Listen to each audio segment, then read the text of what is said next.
Hi everyone, welcome to RKM study centre. तो देखिए, ये हमारा बीएड एंट्रेंस एग्ज़ाम के लिए कंप्लीट हिंदी का वन शॉट का पार्ट 2 है। ठीक है, उम्मीद करते हैं कि आपने पार्ट 1 वाला क्लास ज़रूर देख लिया होगा। ठीक है, अगर नहीं देखा है तो जाकर देख लीजिएगा, आपके एग्ज़ाम के लिए बहुत इम्पॉर्टेंट है। तो यहाँ पर हमने आपको पार्ट 1 में चैप्टर 1 से लेकर 10 तक बताया था। आज हम लोग 11 से लेकर 18 तक बात करने वाले हैं। ठीक है, और आपको जो क्लास देखने को मिलेगी वो आपका 11 से लेकर 16 तक देखने को मिलेगा।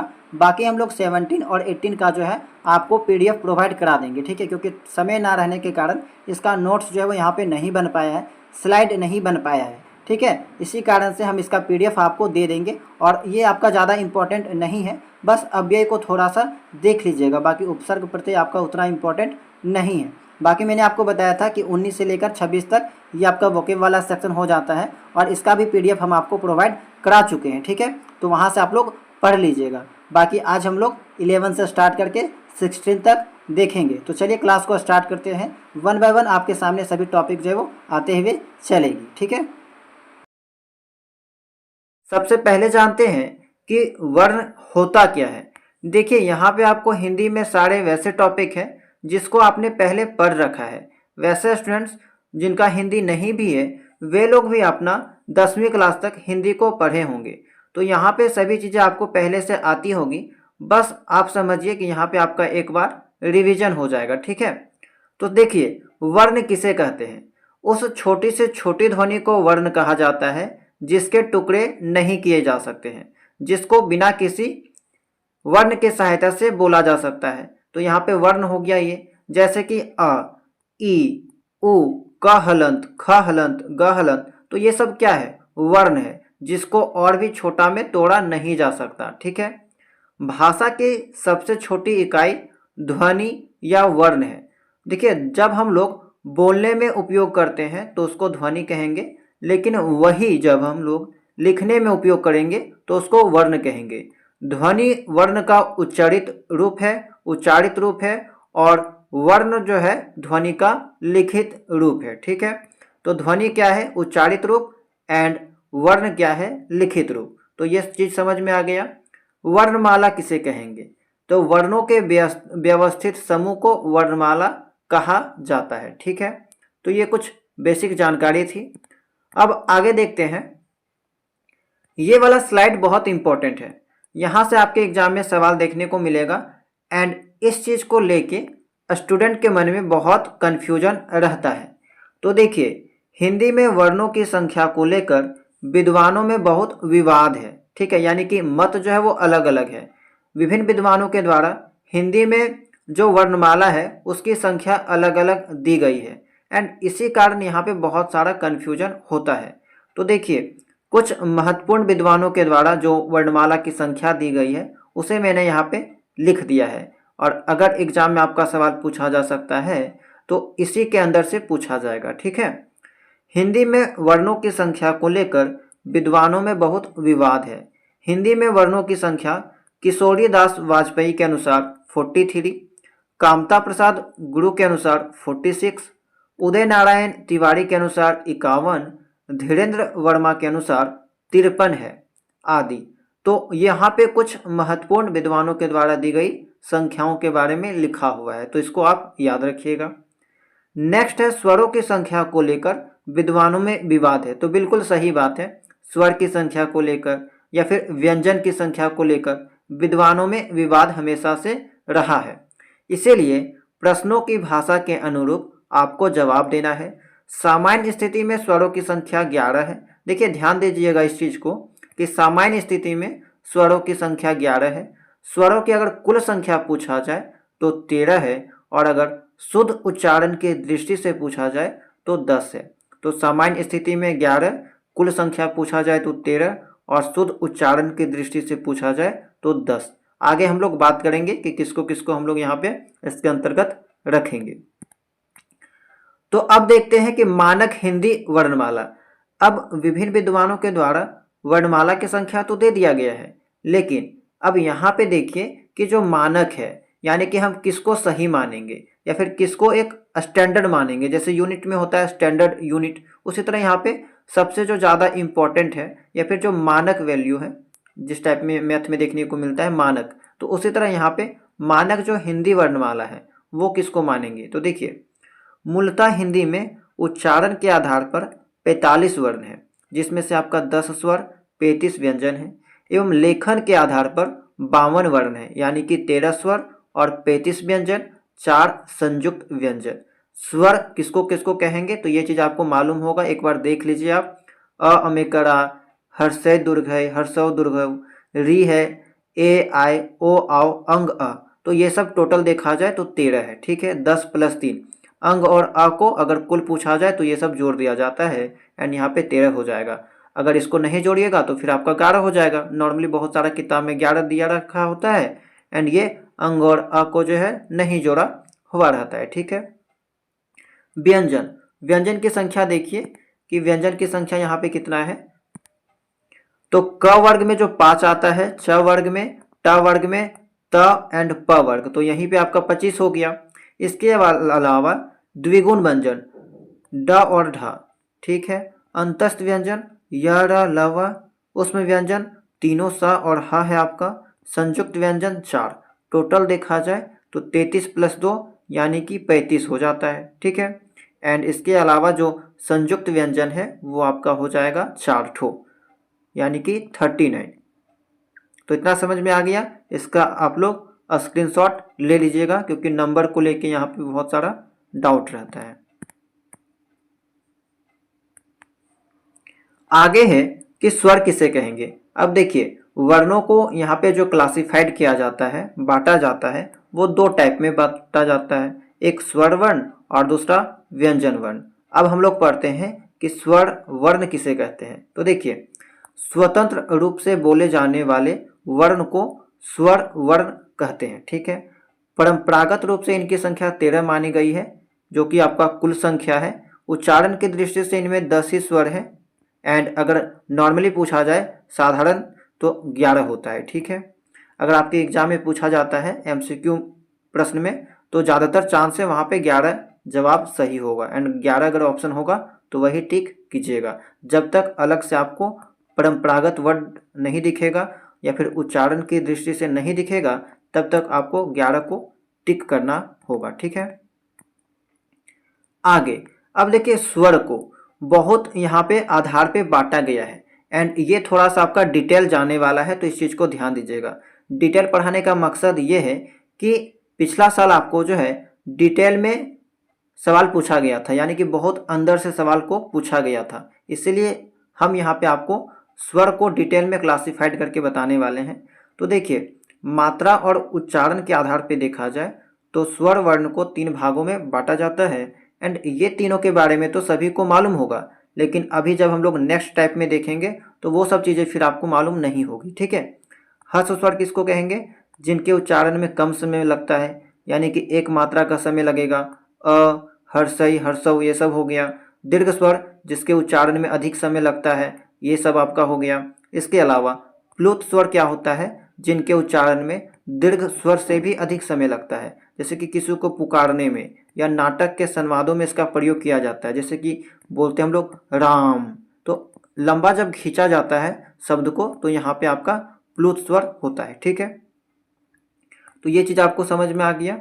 अब देखिए नेक्स्ट आधार क्या है। तो देखिए, जीव के प्रयोग के आधार पर, तो जीव के प्रयोग के आधार पर स्वर वर्ण को 3 भागों में बांटा जाता है, अग्रस्वर, मध्य स्वर, पश्च स्वर। तो जिन स्वरों के उच्चारण में जीव का अग्रभाग काम करता है उसको अग्रस्वर कहेंगे। एग्जाम्पल दे रखा है, अच्छे से याद रख लीजिएगा।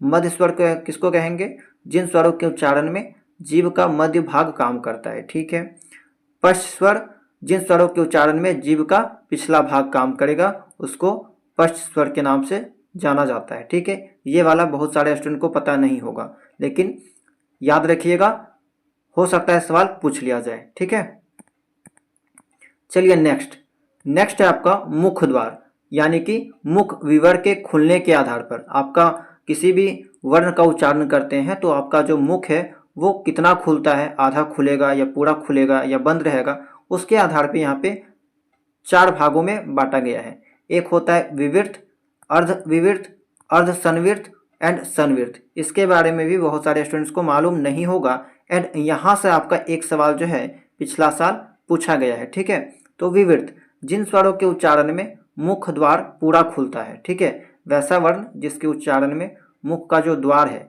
मुख जो है वो पूरा खुलेगा, वो आपका विवृत हो जाएगा। एंड इसका उच्चारण आप करके देख सकते हैं आ का, कि इसका उच्चारण कीजिएगा तो आपका मुख पूरा खुल जाएगा, मुंह जो है वो पूरा खुलेगा। हाफ ओपन, यानी कि जिन स्वरों के उच्चारण में मुख द्वार आधा खुलता है, तो ये सब का उच्चारण करके आप देख सकते हैं, आपका मुंह जो है वो आधा खुलेगा। अर्धसंवृत, जिन स्वरों के उच्चारण में मुख द्वार आधा बंद रहता है, यानी कि ये सब के उच्चारण में आपका जो मुंह है वो आधा बंद रहेगा। संवृत क्या है, जिन स्वरों के उच्चारण में मुख द्वार लगभग बंद रहता है, यानी कि पूरा बंद रहता है। ये सब वर्णों का उच्चारण आप मुंह बंद करके भी कर सकते हैं। तो ये आपका रहा मुख द्वार के खुलने के आधार पे स्वर वर्ण को 4 भागों में बांटा गया है। ठीक है, तो ध्यान रखिएगा, स्क्रीनशॉट आप लोग ले सकते हैं। चलिए नेक्स्ट है आपका ओठों के स्थिति के आधार पर स्वर वर्ण को 2 भागों में बांटा गया है। जिन स्वरों के उच्चारण में ओठ जो है गोलाकार नहीं होता है, ये सब वर्ण ऐसा है, अगर इसका उच्चारण कीजिएगा तो आपका जो ओठ है वो गोल नहीं होगा। ठीक है, तो इसको क्या कहेंगे, अवृतमुखी, अवृतमुखी स्वर वर्ण। उदाहरण देख सकते हैं, ये सब याद रखिएगा। वृतमुखी, जिन स्वरों के उच्चारण में ओठ आपका गोलाकार होता है, जैसे उ, ओ, आओ, तो ये सब उच्चारण कीजिएगा ना तो आपका मुख जो है वो गोल हो जाएगा, आपका जो ओठ है वो गोल आकार में हो जाएगा, गोल शेप में आ जाएगा। तो ये वाला ट्राई करके आप लोग देख सकते हैं एंड इस चीज़ को भी याद रखिएगा। 5वां जो आधार है वो है आपका हवा के नाक व मुंह से निकलने के आधार पे। तो हवा के नाक व मुंह से निकलने के आधार पे स्वर वर्णों को 2 भागों में बांटा जाता है। निर्नुनासिक, जिसे हम लोग मौखिक स्वर के नाम से भी जानते हैं, जिन स्वरों के उच्चारण में हवा केवल मुंह से निकलता है, जैसे अ, आ, ई आदि, तो ये सब का उच्चारण कीजिएगा तो हवा जो है केवल आपका मुंह से निकलेगा। लेकिन अनुनासिक क्या होता है, जिन स्वरों के उच्चारण में हवा मुख के साथ साथ नाक से भी निकलेगा, ये सब का उच्चारण कीजिएगा तो हवा मुंह से तो निकलेगा ही निकलेगा, साथ ही नाक से भी निकलेगा। तो ये आपका हो गया 5वां क्लासिफिकेशन स्वर वर्ण का। ठीक है, 5वां आधार। नेक्स्ट देखते हैं, अब आते हैं व्यंजन वर्ण पे। ठीक है, यानी कि वर्णों को 2 भाग में बांटा गया है, स्वर वर्ण, व्यंजन वर्ण। अब देखिए व्यंजन वर्ण किसे कहेंगे, तो स्वर की सहायता से बोले जाने वाले वर्ण को व्यंजन कहलाते हैं, यानी कि वैसा वर्ण जिसको हम लोग स्वर वर्ण की सहायता से बोलते हैं उसको व्यंजन वर्ण कहेंगे। प्रत्येक व्यंजन के उच्चारण में अ स्वर मिला होता है। अ के बिना व्यंजन का उच्चारण संभव नहीं है। परंपरागत रूप से व्यंजनों की संख्या 33 मानी गई है। अब यहाँ पे जो संख्या है इस चीज़ को भी ध्यान रखिएगा, क्योंकि संख्या से संबंधित सवाल अक्सर आपको एग्जाम में देखने को मिलता है। द्विगुण व्यंजन ड और ढ को जोड़ देने पर इनकी संख्या 35 हो जाती है। तो अगर आपको नॉर्मली पूछा जाए, तो परंपरागत रूप से पूछा जाए या नॉर्मली पूछा जाए तो 33 आपको जवाब देना है। बाकी जब ये दोनों को जोड़ दीजिएगा तो आपकी संख्या 35 हो जाएगा। ठीक है, तो संख्या के बारे में अक्सर सवाल देखने को मिलता है, ध्यान में रखिएगा। आगे है व्यंजन।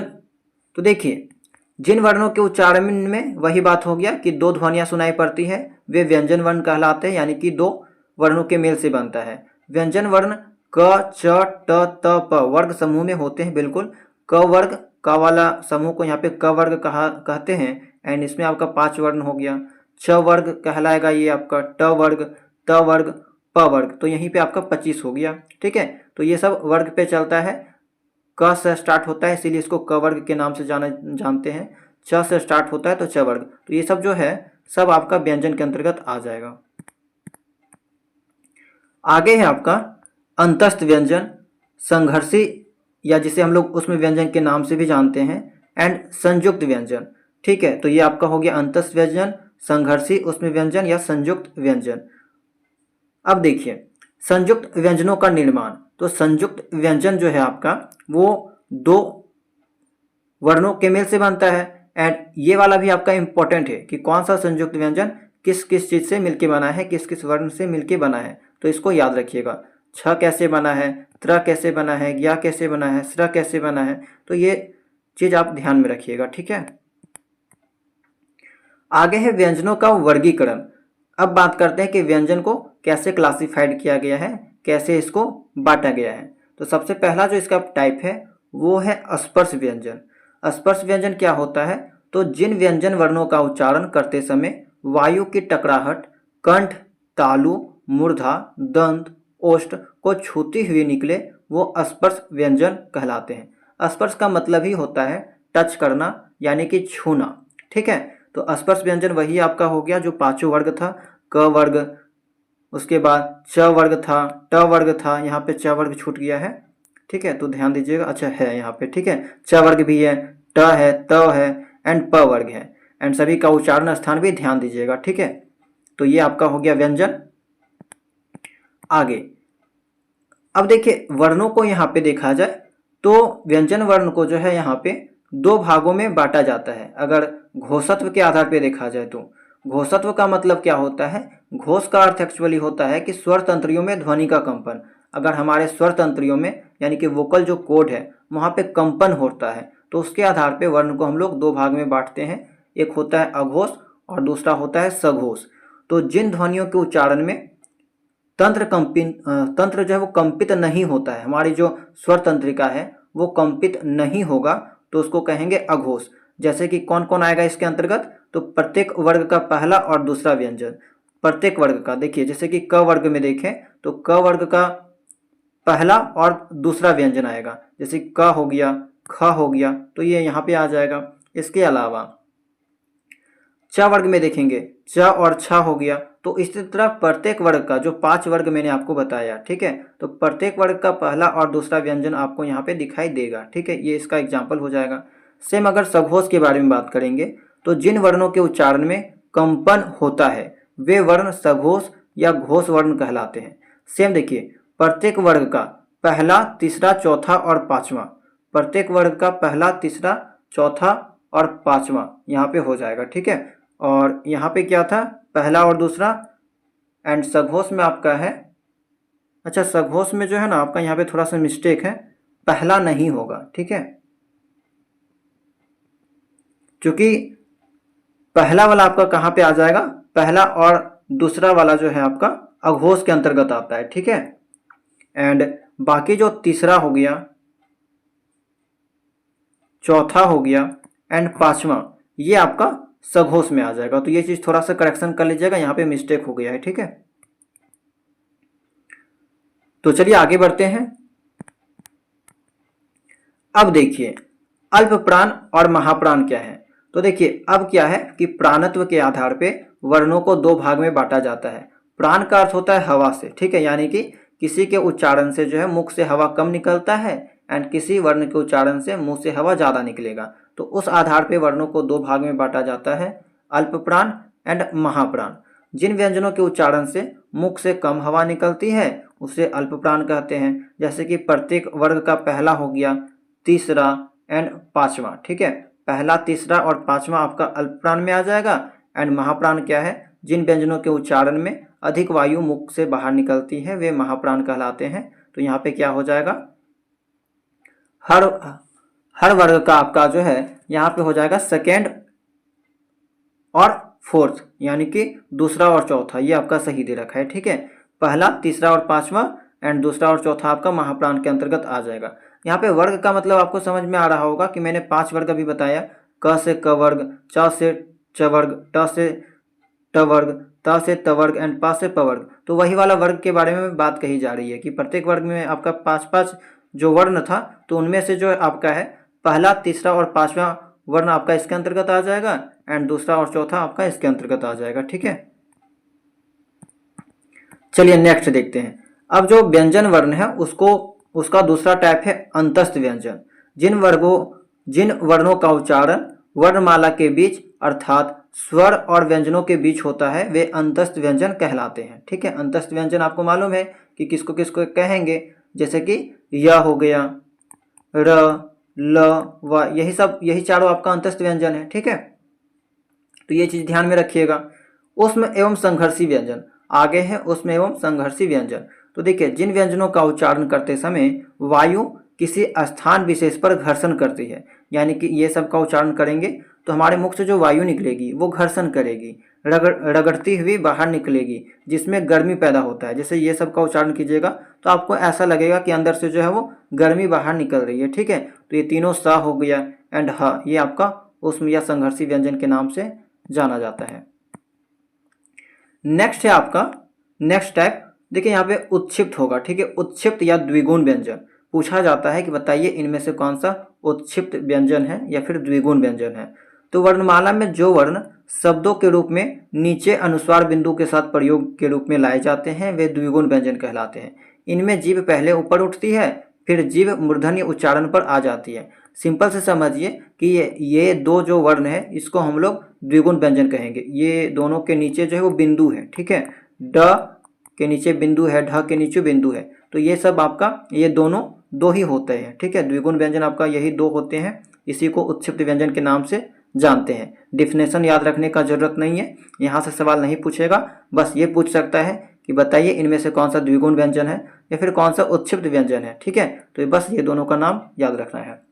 नेक्स्ट है संयुक्त व्यंजन। तो संयुक्त व्यंजन मैंने आपको पहले भी बता दिया कि वर्णमाला में ऐसे व्यंजन वर्ण जो दो अक्षरों को मिलाकर बनाए गए हैं वे संयुक्त व्यंजन कहलाते हैं। एंड किस किस चीज़ से मिलकर बना है ये आपको मैंने पहले बता दिया, तो इसको ध्यान में रखिएगा। सबसे पहले जानते हैं कि वर्णों का उच्चारण स्थान होता क्या है। तो देखिए, बहुत बेसिक सी बात है कि व्यक्ति किसी भी वर्ण का उच्चारण मुख से करता है, यानी कि मुंह से करता है। मुख के विभिन्न स्थानों से भिन्न भिन्न वर्णों का उच्चारण होता है, उसे उच्चारण स्थान कहते हैं। हिंदी भाषा के सभी वर्णों का मुख के 6 स्थान से उच्चारण होता है, यानी कि कहने का मतलब ये है कि हिंदी में जितना भी वर्ण है, जितना भी वर्णमाला है, ठीक है, उन सभी का उच्चारण मुंह के 6 स्थानों से होता है। एंड वह जो 6 स्थान है सभी का नाम दे रखा है कंठ, तालु, मूर्धा, दांत, ओठ और नाक। जितना भी हिंदी में आपको वर्ण दिखाई देगा सभी का उच्चारण आपको इन्हीं 6 के माध्यम से देखने को मिलेगा। ठीक है, कभी कभी क्या होगा कि दो चीज़ को मिला दिया जाएगा या फिर एकल चीज़ के द्वारा आपको जो है वर्णों का उच्चारण देखने को मिलेगा। आगे आपको ये चीज़ अच्छे से और भी समझ में आ जाएगी। देखिए, सबसे पहले ये चीज़ को आप स्क्रीनशॉट जरूर ले लीजिएगा क्योंकि यही आपका सबसे ज़्यादा इम्पॉर्टेंट है। ठीक है, कि कंठ, कंठ से हम लोग किस किस चीज़ का उच्चारण करते हैं। तो स्वर में अगर देखा जाए तो अ, अमिकड़ा, ये हो गया कंठ से इसका उच्चारण।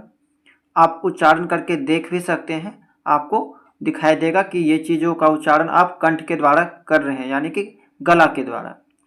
अब व्यंजन में जो आपका है क वर्ग, देखिए क में जो आपका 5 आता है, 5 ठो वर्ग, क, ख, ग, घ, अंगा, ये सब को क्या कहेंगे क वर्ग। क का ये वर्ग है। ठीक है, इसी तरह ये है आपका च वर्ग, इसको च वर्ग के नाम से भी जाना जाता है। एंड च वर्ग नाम इसीलिए पड़ा क्योंकि ये लोगों का जो फर्स्ट वाला वर्ण है उसी के नाम पे इस ग्रुप का नाम च वर्ग पड़ा। उसी तरह इसको कहेंगे ट वर्ग, इसको कहेंगे त वर्ग एंड इसको कहेंगे प वर्ग। तो ऐसे ये सब का नाम जो है पड़ा है। ठीक है, तो कंठ से हम लोग अ, अमेकर आ का उच्चारण करेंगे। व्यंजन में देखें तो क वर्ग का उच्चारण किया जाएगा। अंतस्थ में कोई ऐसा वर्ण नहीं है जिसका उच्चारण हम लोग कंठ से करेंगे। उसमें में देखा जाए तो ह और यहाँ पे हो जाएगा अनुस्वार। ठीक है, ये आपका विसर्ग हो गया, अनुस्वार नहीं है, ये आपका विसर्ग हो गया। ठीक है, तो ये चीज़ ध्यान दीजिएगा। ये आपका हो गया कंठ से। सेम है आपका तालु, तो तालु से हर्षई है, दुर्घई है, च वर्ग है, उसके बाद यह है, स है। तो देखिए ये चीज़ को हम यहाँ पे क्लीन कर देते हैं। सबसे पहले आप क्या कीजिए, इस चीज़ का स्क्रीनशॉट ले लीजिएगा, बहुत बहुत इम्पॉर्टेंट है। हमेशा एग्जाम में यहाँ से प्रश्न आपको देखने को मिलता है। ह वाला ध्यान रखिएगा, वो भी आपको एग्जाम में देखने को मिलेगा। ठीक है, मूर्धा से, मूर्धा से री हो जाता है, ट वर्ग हो जाता है, र और स इसमें हो जाएगा। दंत से आपका हो जाएगा ल। ठीक है, ल यहाँ पे नहीं है, ली है। ठीक है, एंड उसके बाद त वर्ग है, ल है, स है, तो ये सब दंत से। ओष्ठ से आपका प, फ, ब, भ, म एंड हर्षौ उ एंड हर्ष दुर्घव है। ठीक है, हर्षौ दुर्घव, ये चीज़ हो गया। नासिका से, अच्छा ये चीज़ ध्यान दीजिएगा, नासिका वाला में जितना भी आपने अभी देखा, ये क वर्ग हो गया, च वर्ग, ट वर्ग, त वर्ग, प वर्ग, ये सबों का जो लास्ट वाला जो वर्ण है उसको पंचमा अक्षर के नाम से जाना जाता है। पंचमा अक्षर, ठीक है। सभी वर्गों का जो पांचवा अक्षर है उसको पंचमा अक्षर के नाम से जाना जाता है। एंड पंचमा अक्षर का जो उच्चारण स्थान है नासिका है। अब कहिएगा कि क्या ये सब का उच्चारण स्थान यहाँ पे जो बताएं वो सब नहीं है? है, बिल्कुल है। यहाँ पे ये सब जो वर्ण है लास्ट वाला पांचों, ठीक है, वो सब का उच्चारण स्थान ये सब तो है ही, साथ ही आपका नासिका है। एक वर्ण का हम लोग उच्चारण एक से ज़्यादा जगहों से कर सकते हैं, ठीक है, ये चीज़ आप ध्यान रखिएगा। कंठ तालु तो ए हो गया, ये सब आपका कंठ तालु से उच्चारण होगा। देखिए इसका उच्चारण में हम लोग दो स्थानों का उपयोग करते हैं, कंठ का भी, कंठ तालु का भी। उसी तरह इसका उच्चारण करने के लिए हम लोग दो जगह का उपयोग करते हैं, कंठ का भी, ओष्ठ का भी। एंड ये चीज़ आपको आगे और भी अच्छे से समझ में आ जाएगी जब हम इसका ट्रिक आपको बताएंगे। दंतोष्ठ तो दांत और ओठ दोनों का उपयोग करेंगे व का उच्चारण में। तो ये चीज़ आप बार बार बोल रहे हैं कि स्क्रीनशॉट ले लीजिएगा, अच्छे से ये चीज़ ध्यान में रखिएगा, ठीक है। अब चलते हैं कि ट्रिक, कि किस ट्रिक के माध्यम से आप कैसे इन चीज़ों को आसानी से याद रख सकते हैं, ठीक है। देखिए कंठ, कंठ को कंठे वर्ण के नाम से भी जाना जाता है, यानी कहने का मतलब कि ऐसा वर्ण जिसका उच्चारण कंठ से होता है उसको कंठे वर्ण के नाम से जानेंगे। इसका ट्रिक है अको विसर्जयाना कंठा, ठीक है, अको विसर्जनियाना कंठा, अको विसर्जनियाना कंठा। ये चीज़ याद रखिएगा, बार बार पढ़िएगा तो आपको समझ में आ जाएगा। अ से क्या हो गया, अमेकर आ, को से यहाँ पे कवर्ग हो जाएगा, ह से एंड विसर्ग से विसर्ग हो जाएगा। तो ये सब क्या है आपका कंठ से उच्चारण होता है ये सब का। तो ये एक संस्कृत का मंत्र आप कह लीजिए, ठीक है, संस्कृत का है ये वाला वर्ड। एंड उसी से आप लोग ये चीज़ को याद रख सकते हैं, ठीक है। समझ में आ गया होगा कि अ से आप ये दोनों को लगा सकते हैं, क से कवर्ग, ह एंड विसर्ग, तो ये सब का उच्चारण स्थान कंठ। सेम तालु, तो तालु से जिसका उच्चारण होता है उसको तालवी वर्ण कहते हैं। एंड इसका ट्रिक है इचु यसाना तालु, ई। अब देखिए ई अगर बोले तो इसमें आपका दोनों आ जाएगा, हर्षय दुर्घय। चु यानी कि च वर्ग हो जाएगा, य, उसके बाद स एंड वर्ण आदि, ये सब जो है आपका हो जाएगा तालु से उच्चारण, ठीक है। तो आई होप कि ये चीज़ आपको समझ में आया होगा। एंड आपने इससे पहले जो है वो इस टाइप का ट्रिक नहीं देखा होगा, ठीक है। ये वाला बहुत आपको काम देने वाला है। प्रत्येक एग्जाम में जहाँ कहीं भी आपका वर्ण विचार वाला चैप्टर पढ़ने को है वहाँ पे ये आपको बहुत बहुत काम देगा, ठीक है। नेक्स्ट है मूर्धा, तो ऐसा वर्ण जिसका उच्चारण मूर्धा से होता है उसको मूर्धन्य वर्ण कहते हैं। इसका ट्रिक है ऋतु रसाना मूर्धा, ऋतु रसाना मूर्धा। ऋ का उच्चारण स्थान टू से ट वर्ग हो गया, र हो गया, इसके बाद स हो गया, तो ये सब का उच्चारण स्थान मूर्धा से होता है। नेक्स्ट है दंत यानी कि दांत से, तो यहाँ पे लितु लसाना दंता, तो यहाँ पे जो भी चीज़ आप देख रहे हैं, ली हो गया, त वर्ग हो गया, त वर्ग के अंतर्गत जो पांचों वर्ण था, ल हो गया एंड स हो गया, तो ये सब का उच्चारण स्थान आपका दंत से हो जाएगा, ठीक है। तो ये चीज़ ध्यान रखिएगा। नेक्स्ट, अब ओठ से किसका उच्चारण होता है, तो ओठ से जिसका उच्चारण होगा उसको हम लोग कहेंगे ओष्ठे वर्ण। एंड इसका ट्रिक है उपपघमा नियाना ओष्ठो, उपपघमा नियाना ओष्ठो, तो बार बार पढ़िएगा आपको समझ में आ जाएगा। हर्षव दुर्घव उससे आपका दोनों आ जाएगा, उसके बाद प वर्ग हो जाएगा, उप घमान्य वर्ग हो जाएगा चंद्रबिंदु वाला, उसके बाद अर्ध विसर्ग हो जाएगा, तो ये सब आपका ओष्ठ से होता है। तो ये था आपका पांचवा ट्रिक। छठा है आपका नासिका, नासिका वाला मैंने आपको बता दिया कि इसमें प्रत्येक वर्ग का पांचवा वर्ण नासिक का वर्ण माना जाता है, यानी कि जो पांचवा वर्ण है प्रत्येक वर्ग का, चाहे वो कवर्ग हो गया, च वर्ग हो गया, या ट वर्ग हो गया, त वर्ग हो गया, या फिर प वर्ग हो गया, ये जो पांचों जो वर्ग है उनका जो पांचवा वर्ण है उसको उच्चारण हम लोग नासिक से करते हैं, यानी कि नाक से करेंगे, ठीक है। देखिए प्रत्येक वर्ग के पांचवें वर्ण के दो दो उच्चारण स्थान होते हैं। मैंने आपको स्टार्टिंग में बता दिया कि दो दो उच्चारण स्थान हो सकते हैं, एक से ज़्यादा हो सकता है। अर्थात यह वर्ण अपने मूल उच्चारण स्थान के साथ साथ नासिका से भी उच्चारित होते हैं। जैसे कि क में अंगा आपने देखा तो उसका उच्चारण कंठ से तो होता ही होता है, साथ ही आपका यहाँ पे नासिका से भी होगा। यदि हमें इन्हें दोनों में से किसी एक का चुनाव करना हो तो नासिका का चुनाव सही माना जाएगा। तो ये चीज़ ध्यान रखिएगा, अगर ऑप्शन में आपका ये पांचों में से कोई वाला दे रखा है एंड इसमें आपको जैसे प्रश्न में पूछ दिया जाए, ये पांचों में से कोई दे दिया जाएगा और पूछा जाएगा कि इनमें से किनमें इसका उच्चारण किया जाता है, यानी कि इसका उच्चारण इनमें से किस में किया जाता है। एंड वहाँ पे अगर दोनों ऑप्शन रहेगा, जैसे कि अंगा के बारे में पूछ लिया जाए तो अंगा इनमें से किस में उच्चारण किया जाता है, तो कंठ भी ऑप्शन रहेगा एंड रह जाएगा आपका नासिका। तो ज़्यादा बेटर वहाँ पे आपको टिक करना होगा नासिका। जैसा कि यहाँ पे लिखा गया है कि दोनों में से किसी एक का चुनाव करना है तो आप कीजिएगा नासिका, ठीक है। अगर नासिका ऑप्शन नहीं रहेगा तब जाके आप कीजिएगा कंठ। तो ये चीज़ बहुत लोग नहीं बताता है, इस चीज़ को आप ध्यान में रखिएगा, ठीक है। अब पंचमा अक्षर, तो 5 अक्षर यानी कि क्या हो गया, जितना भी वर्ग था उनका जो पांचवा अक्षर था वो आपका पंचमा अक्षर के नाम से जाना जाता है। एंड इसमें कुछ खासियत है कि ये अपने वर्ग के पांचवें अक्षर होने के कारण पंचमा अक्षर कहे जाते हैं। इनकी विशेषता है कि ये हमेशा अपने ही वर्ग के साथ मिलकर शब्द का निर्माण करते हैं, जैसे कि कंठ। तो यहाँ पे जो आगे आपका कंठ, उसके बाद दंड, अम्ब, संगम, तो देखिए अब ये अपने वर्ग के दूसरे सदस्य के साथ, ठीक है, या फिर दूसरे वर्ण के साथ मिलकर शब्द का निर्माण करेंगे, ठीक है। तो ये चीज़ आप समझ सकते हैं। यहाँ पे एग्जाम्पल यहाँ पे दे रखा है जैसे कि दंड, ठीक है। तो ड यहाँ पे क्या है, यहाँ पे जो बिंदु आया है दंड, ये दोनों एक ही ग्रुप का है, ठीक है। दोनों जो है एक ही ग्रुप का है, तवर्ग ग्रुप का। उसी तरह ये दोनों आपका एक ही ग्रुप का है, क वर्ग ग्रुप का, ठीक है। तो ये चीज़ आप ध्यान दे सकते हैं। ये हो गया।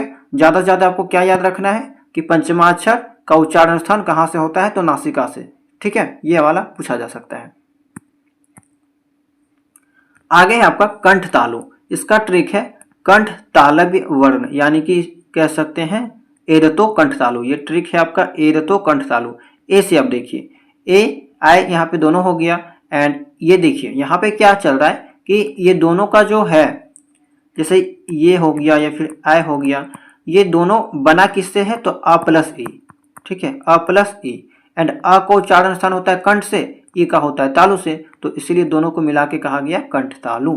नेक्स्ट है कंठोष्ठ, यानी कि इसका ट्रिक हो जाएगा ओदतो कंठोष्टम। ओदतो कंठोष्टम यानी कि ओ एंड आओ जो है ये मिला है आपका अ प्लस उ से। एंड अ का होता है आपका कंठ एंड उ का होता है ओष्ठ। तो कंठ और ओष्ठ मिलके यहाँ पे बन गया कंठोष्ठ, ठीक है। दंतोष्ठ, तो दंतोष्ठ में आपका एक ही आ जाएगा व का उच्चारण स्थान होता है दांत प्लस ओष्ठ, दोनों को मिला के हम लोग यहाँ पे व का उच्चारण करते हैं। तो ये आपका लास्ट ट्रिक था। अब हम लोग जानते हैं कुछ एक्स्ट्रा पॉइंट के बारे में, ठीक है। देखिए दंतमूल वत्सर्य, जिन अरबी फारसी वर्णों का उच्चारण ऊपर वाले मसूरों के कठोरतम भाग से होता है उसको हम लोग दंतमूल वर्ण के नाम से जानते हैं।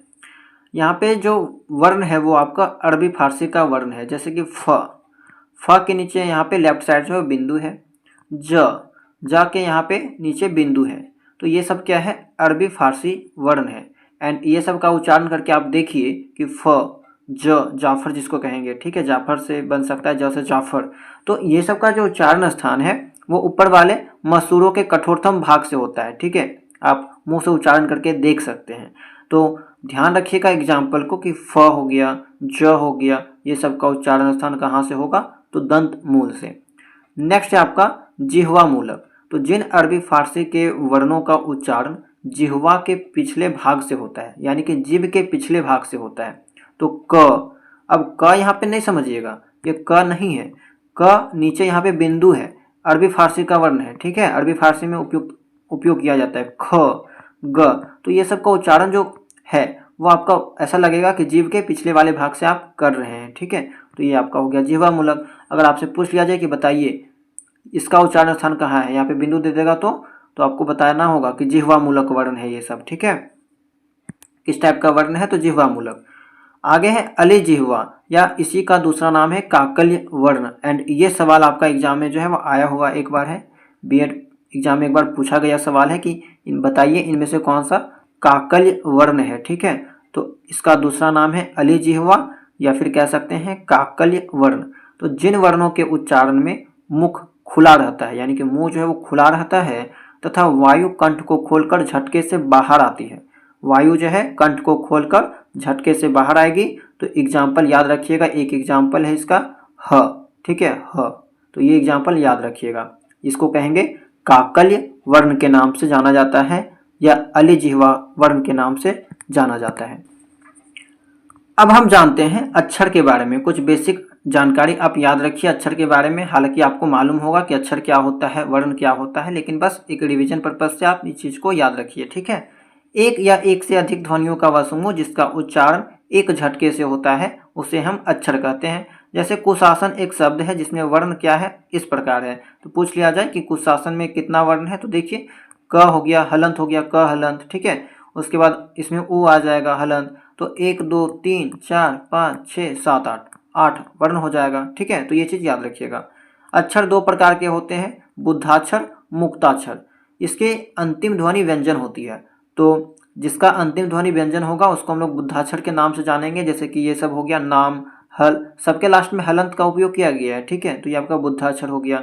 सेम मुक्ताक्षर क्या है, मुक्ताक्षर की अंतिम ध्वनि स्वर वर्ण होती है।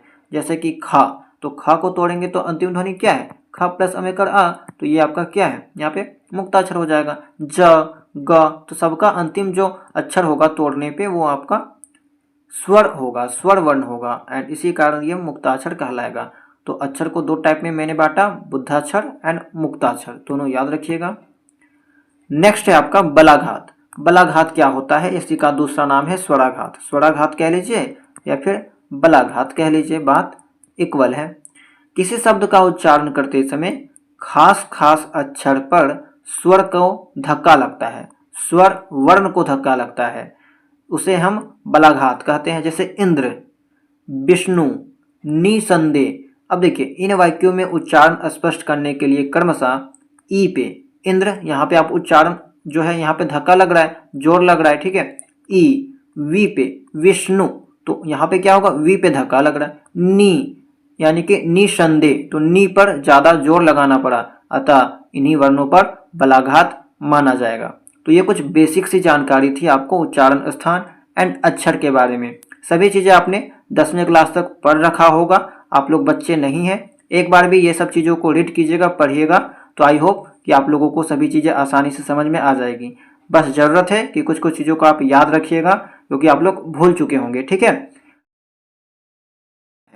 तो सबसे पहले अगर हम बात करें शब्द के बारे में, शब्द क्या होता है, तो एक या एक से अधिक वर्णों या अक्षरों से बने हुई स्वतंत्र सार्थक ध्वनि को शब्द कहते हैं। यानी कि अगर आपका कोई ऐसा चीज, कोई ऐसा सार्थक ध्वनि जो एक या एक से अधिक वर्णों से बना है या फिर अक्षरों से बना है, उसको हम लोग शब्द कहेंगे। लेकिन ध्यान रखिएगा यहाँ पे इसका कोई मतलब होना चाहिए। सार्थक यहाँ पे वर्ड आया है, इसका मतलब यह है कि कोई ना कोई अर्थ निकलना चाहिए। जो शब्द आप बना रहे हैं उसका अर्थ यहाँ पे निकलना चाहिए, तभी वो आपका हिंदी व्याकरण के अकॉर्डिंग शब्द कहलाएगा, ठीक है।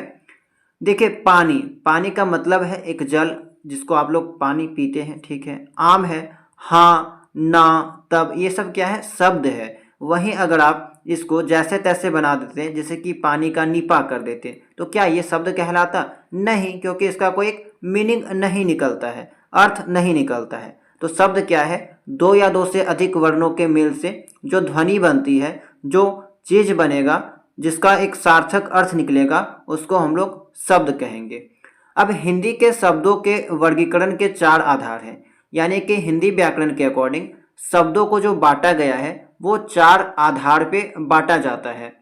पहला है आपका उद्गम, इसी का दूसरा नाम उत्पत्ति या स्रोत या इतिहास या विकास के नाम से जाना जाता है। तो अगर आपको यहाँ पे जो 5 नाम दे रखे हैं, इन पांचों में से किसी का नाम दिखाई दे एंड पूछा जाए कि इसके आधार पे शब्द को कितने भाग में बांटा जाता है, तो आपका जवाब होना चाहिए 5 भाग, ठीक है। उद्गम, उत्पत्ति, स्रोत, इतिहास या विकास के आधार पे शब्दों को जो है 5 भाग में बांटा जाता है। आगे हम लोग डिटेल में जानेंगे, फिलहाल ये ध्यान दीजिए कि कौन कौन सा आधार पे शब्दों को बांटा जाता है। पहला ये हो गया। दूसरा हो गया व्युत्पत्ति, रचना या बनावट के आधार पे, व्युत्पत्ति, रचना एवं बनावट के आधार पे शब्दों को जो है यहाँ पे 3 प्रकार में बांटा जाता है। ठीक है, आगे है तीसरा है आपका तीसरा आधार रूप, प्रयोग या व्याकरणिक विवेचन। रूप, प्रयोग या व्याकरणिक विवेचन के आधार पे शब्द को 2 भाग में बांटा जाता है, 2 प्रकार में बांटा जाता है। एंड लास्ट आधार है आपका अर्थ, यानी कि अर्थ के आधार पे। तो शब्दों को जो है हिंदी व्याकरण पे 4 आधार के अकॉर्डिंग 4 बेसिस में बांटा जाता है। पहला उद्गम, उत्पत्ति, स्रोत, इतिहास या विकास के आधार पे। दूसरा व्युत्पत्ति या रचना या बनावट के आधार पे। तीसरा रूप, प्रयोग, व्याकरणिक विवेचन के आधार पे।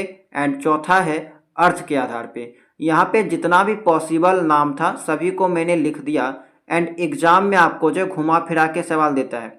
बहुत स्टूडेंट्स क्या करते हैं, केवल उद्गम नाम याद करके जाएंगे, उसके सामने आ जाएगा विकास नाम, तो कंफ्यूज हो जाएंगे कि हमने तो विकास के आधार पे शब्दों का वर्गीकरण पढ़ा ही नहीं। इसीलिए जितना भी यहाँ पे पॉसिबल था सभी नाम को मैंने इंक्लूड कर दिया। सभी चीज़ें आपका समान है, एक जैसा है, एक चीज़ है, अलग अलग नहीं है, बस नाम आपका अलग अलग है। ठीक है, तो चलिए 1 बाय 1 चारों आधार के बारे में डिस्कस करते हैं।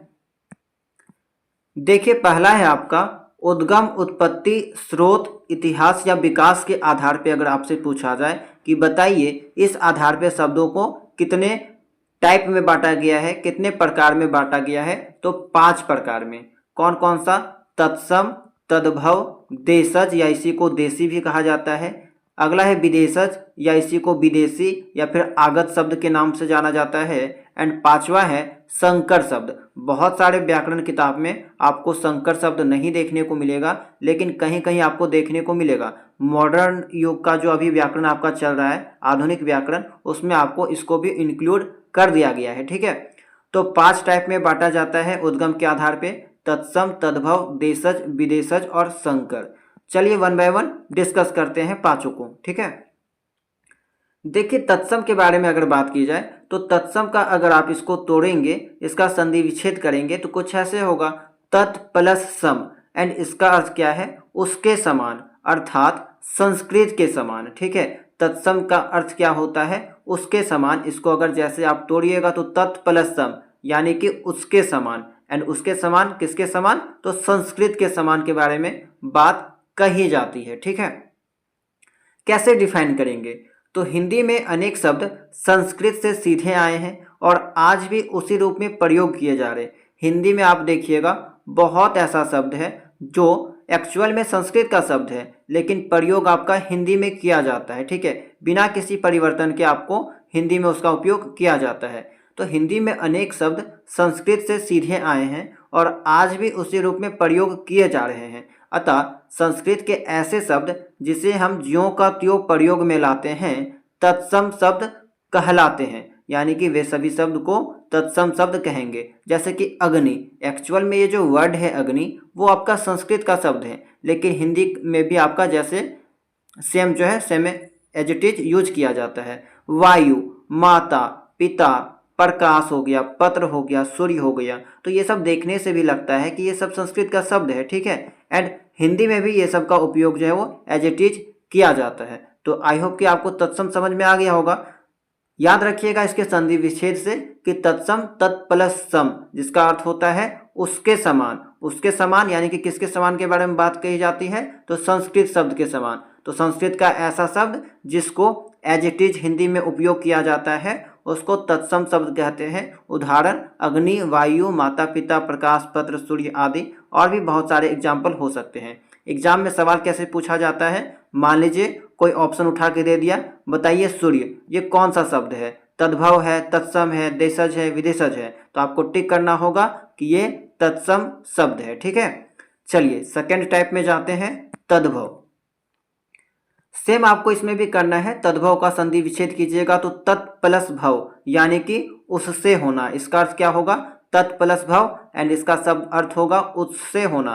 किससे होना? तो संस्कृत शब्दों से विकृत होकर बने शब्द। अब देखिए तत्सम में क्या था, संस्कृत का शब्द जो है एज इट इज सेम आपका उठा के हिंदी में उपयोग किया जाता था, लेकिन तद्भव में क्या होगा कि संस्कृत का शब्द का उपयोग तो हिंदी में किया जाएगा, लेकिन इसमें जो है वो विचलन देखने को मिलेगा, परिवर्तन देखने को मिलेगा। ठीक है, थोड़ा सा अंतर क्या है कि आपको एज इट इज यहाँ पे नहीं देखने को मिलेगा। संस्कृत के शब्द में थोड़ा बहुत परिवर्तन करके उसका उपयोग हिंदी में किया जाता है तद्भव के अकॉर्डिंग। ठीक है, तो संस्कृत शब्दों से विकृत होकर, परिवर्तित होकर बने शब्द।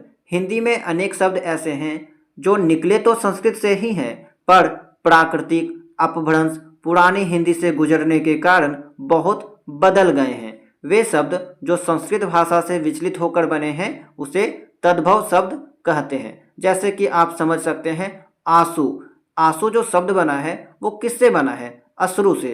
एंड अश्रु आपको कहा जाए तो किसका शब्द है? अश्रु आपका संस्कृत का शब्द है। सेम कर्पूर, तो कर्पूर आपका संस्कृत शब्द है। अब एंड इससे आपका क्या बना है? कपूर। ग्राम, ग्राम क्या है? आपका संस्कृत शब्द है। एंड इससे आपको क्या देखने को मिला है? गांव। तो ग्राम जो शब्द था इसमें क्या किया गया है? थोड़ा बहुत परिवर्तन करके इसको गांव बना दिया गया एंड इस गांव का उपयोग हिंदी में किया जाता है। सेम हो गया घृणा से आपका घिन बना है। पीत, पीताम्बर आप लोग बोलते हैं पीत से, यानी कि पीत क्या आपका संस्कृत शब्द है, इसमें थोड़ा सा परिवर्तन करके हम लोग पीला बना दिए एंड इसका उपयोग हिंदी में करते हैं। सेम बंदर के लिए वानर, वानर आपका संस्कृत शब्द है एंड इसमें हम लोग क्या किए? थोड़ा सा परिवर्तन कर दिए एंड हिंदी में हम लोग इसको बंदर के रूप में उपयोग करते हैं। ठीक है, तो ये आपका हो गया तद्भव। तो आई होप कि आपको ये भी समझ में आ गया होगा तत्सम एंड तद्भव। ठीक है, तो इसको अच्छे से ध्यान रखिएगा कि तत्सम क्या होता है? तत् प्लस सम, यानी कि उसके समान। किसके समान? संस्कृत के समान। तो संस्कृत का ऐसा शब्द जिसका प्रयोग एज इट इज हिंदी में किया जाता है उसको तत्सम शब्द कहेंगे। लेकिन तद्भव क्या होता है? संस्कृत का ऐसा शब्द जिसमें परिवर्तन करके हम लोग हिंदी में उपयोग करते हैं उसको तद्भव शब्द कहते हैं। ठीक है, तो आई होप कि आपको इतना तक क्लियर हो गया होगा।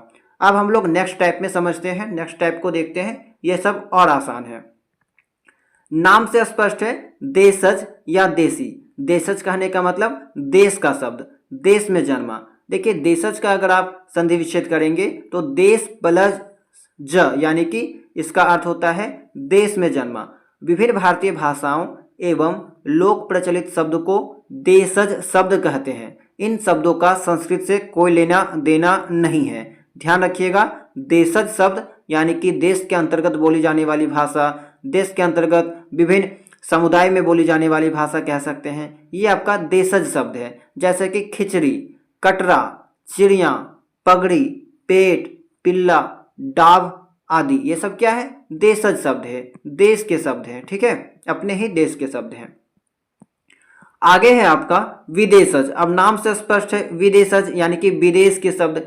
विदेश प्लस जा, इसका अर्थ है वैसा शब्द जो विदेश में जन्मा हो। एंड इसी को दूसरा नाम हम लोग आगत के नाम से भी जानते हैं। कभी कभी स्टूडेंट कंफ्यूज हो जाते हैं, नाम नहीं पता होने के कारण पूछ दिया जाता है एग्जाम में कि आगत शब्द इनमें से कौन सा आगत शब्द है, लेकिन वे तो विदेशज शब्द पढ़ के गए रहते हैं एंड उनको आगत के बारे में नहीं मालूम रहता है एंड गलत करके आ जाते हैं। ठीक है, तो आपको यहाँ पे जितना भी पॉसिबल नाम था सभी नाम यहाँ पे बता दिया जा रहा है। तो आगत शब्द का अर्थ होता है आया हुआ। कहाँ से आया हुआ? विदेश से।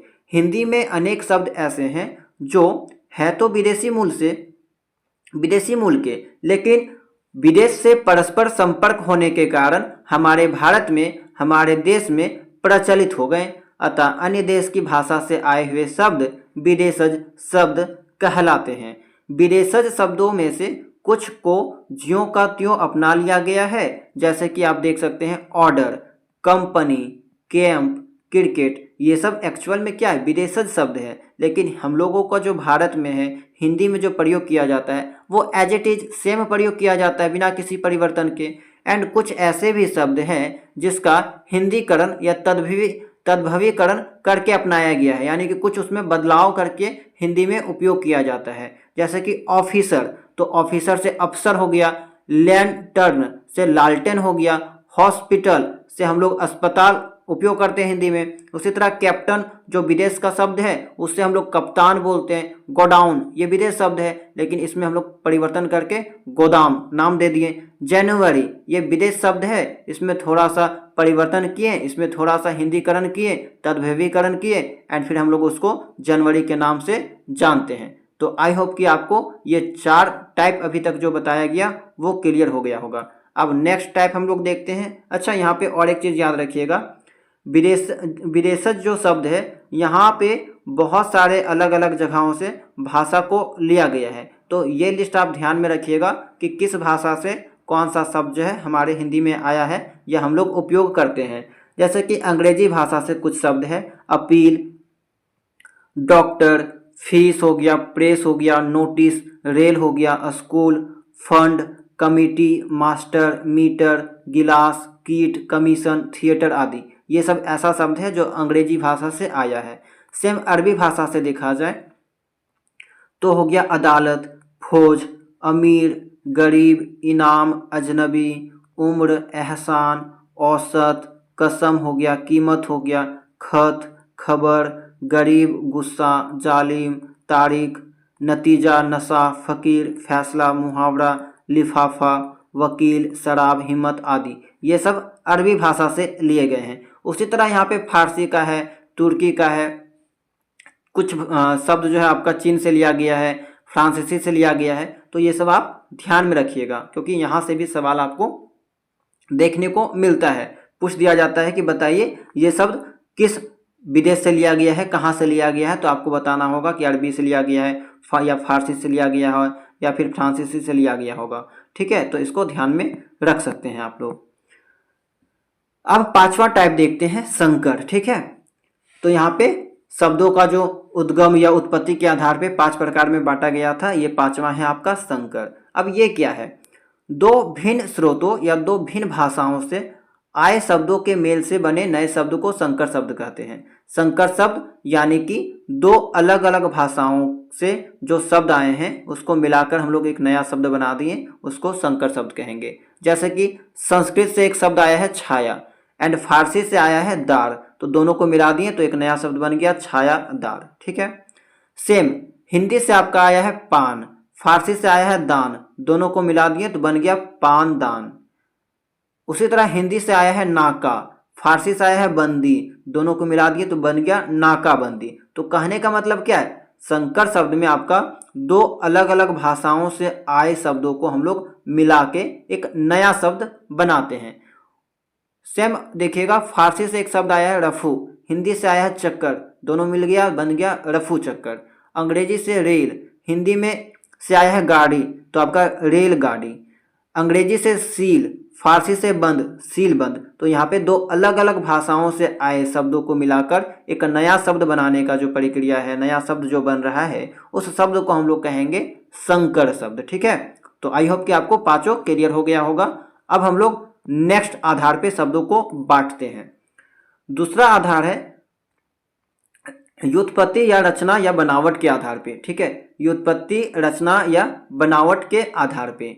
तो रचना या बनावट के आधार पे शब्द को 3 प्रकार में बांटा जाता है, रूढ़, यौगिक एंड योग रूढ़। एंड यहाँ से आपका जो है पिछले साल एक सवाल भी पूछा गया था कि बताइए इनमें से कौन सा रूढ़ शब्द है या फिर यौगिक योग रूढ़ शब्द है। ठीक है, तो ये वाला इंपॉर्टेंट है, ध्यान दीजिएगा। हम लोग रचना या बनावट के आधार पे शब्द को 3 प्रकार में बांटते हैं, रूढ़, यौगिक एंड योग रूढ़। एक 1 बाय 1 समझते हैं कि क्या है ये। देखिए, रूढ़ शब्द वैसा शब्द जिसको खंडित नहीं किया जा सकता है। खंडित मतलब जिसको तोड़ा नहीं जा सकता है, टुकड़ा नहीं किया जा सकता है। और यदि हम लोग उसका खंड कर देते हैं, उसको तोड़ देंगे, तो उसका कोई सार्थक अर्थ नहीं निकलेगा, सार्थक मीनिंग नहीं निकलेगा।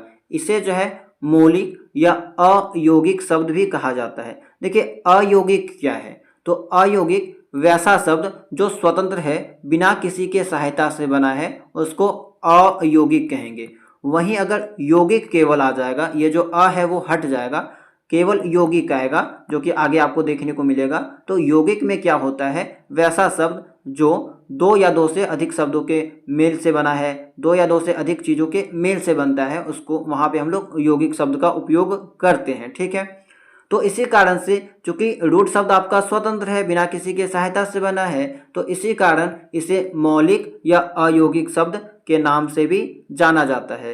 एंड दूसरा बात, इसको खंडित नहीं किया जा सकता है। अगर आप खंड कर दीजिएगा, तोड़ दीजिएगा, तो इसका कोई अर्थ नहीं निकलेगा।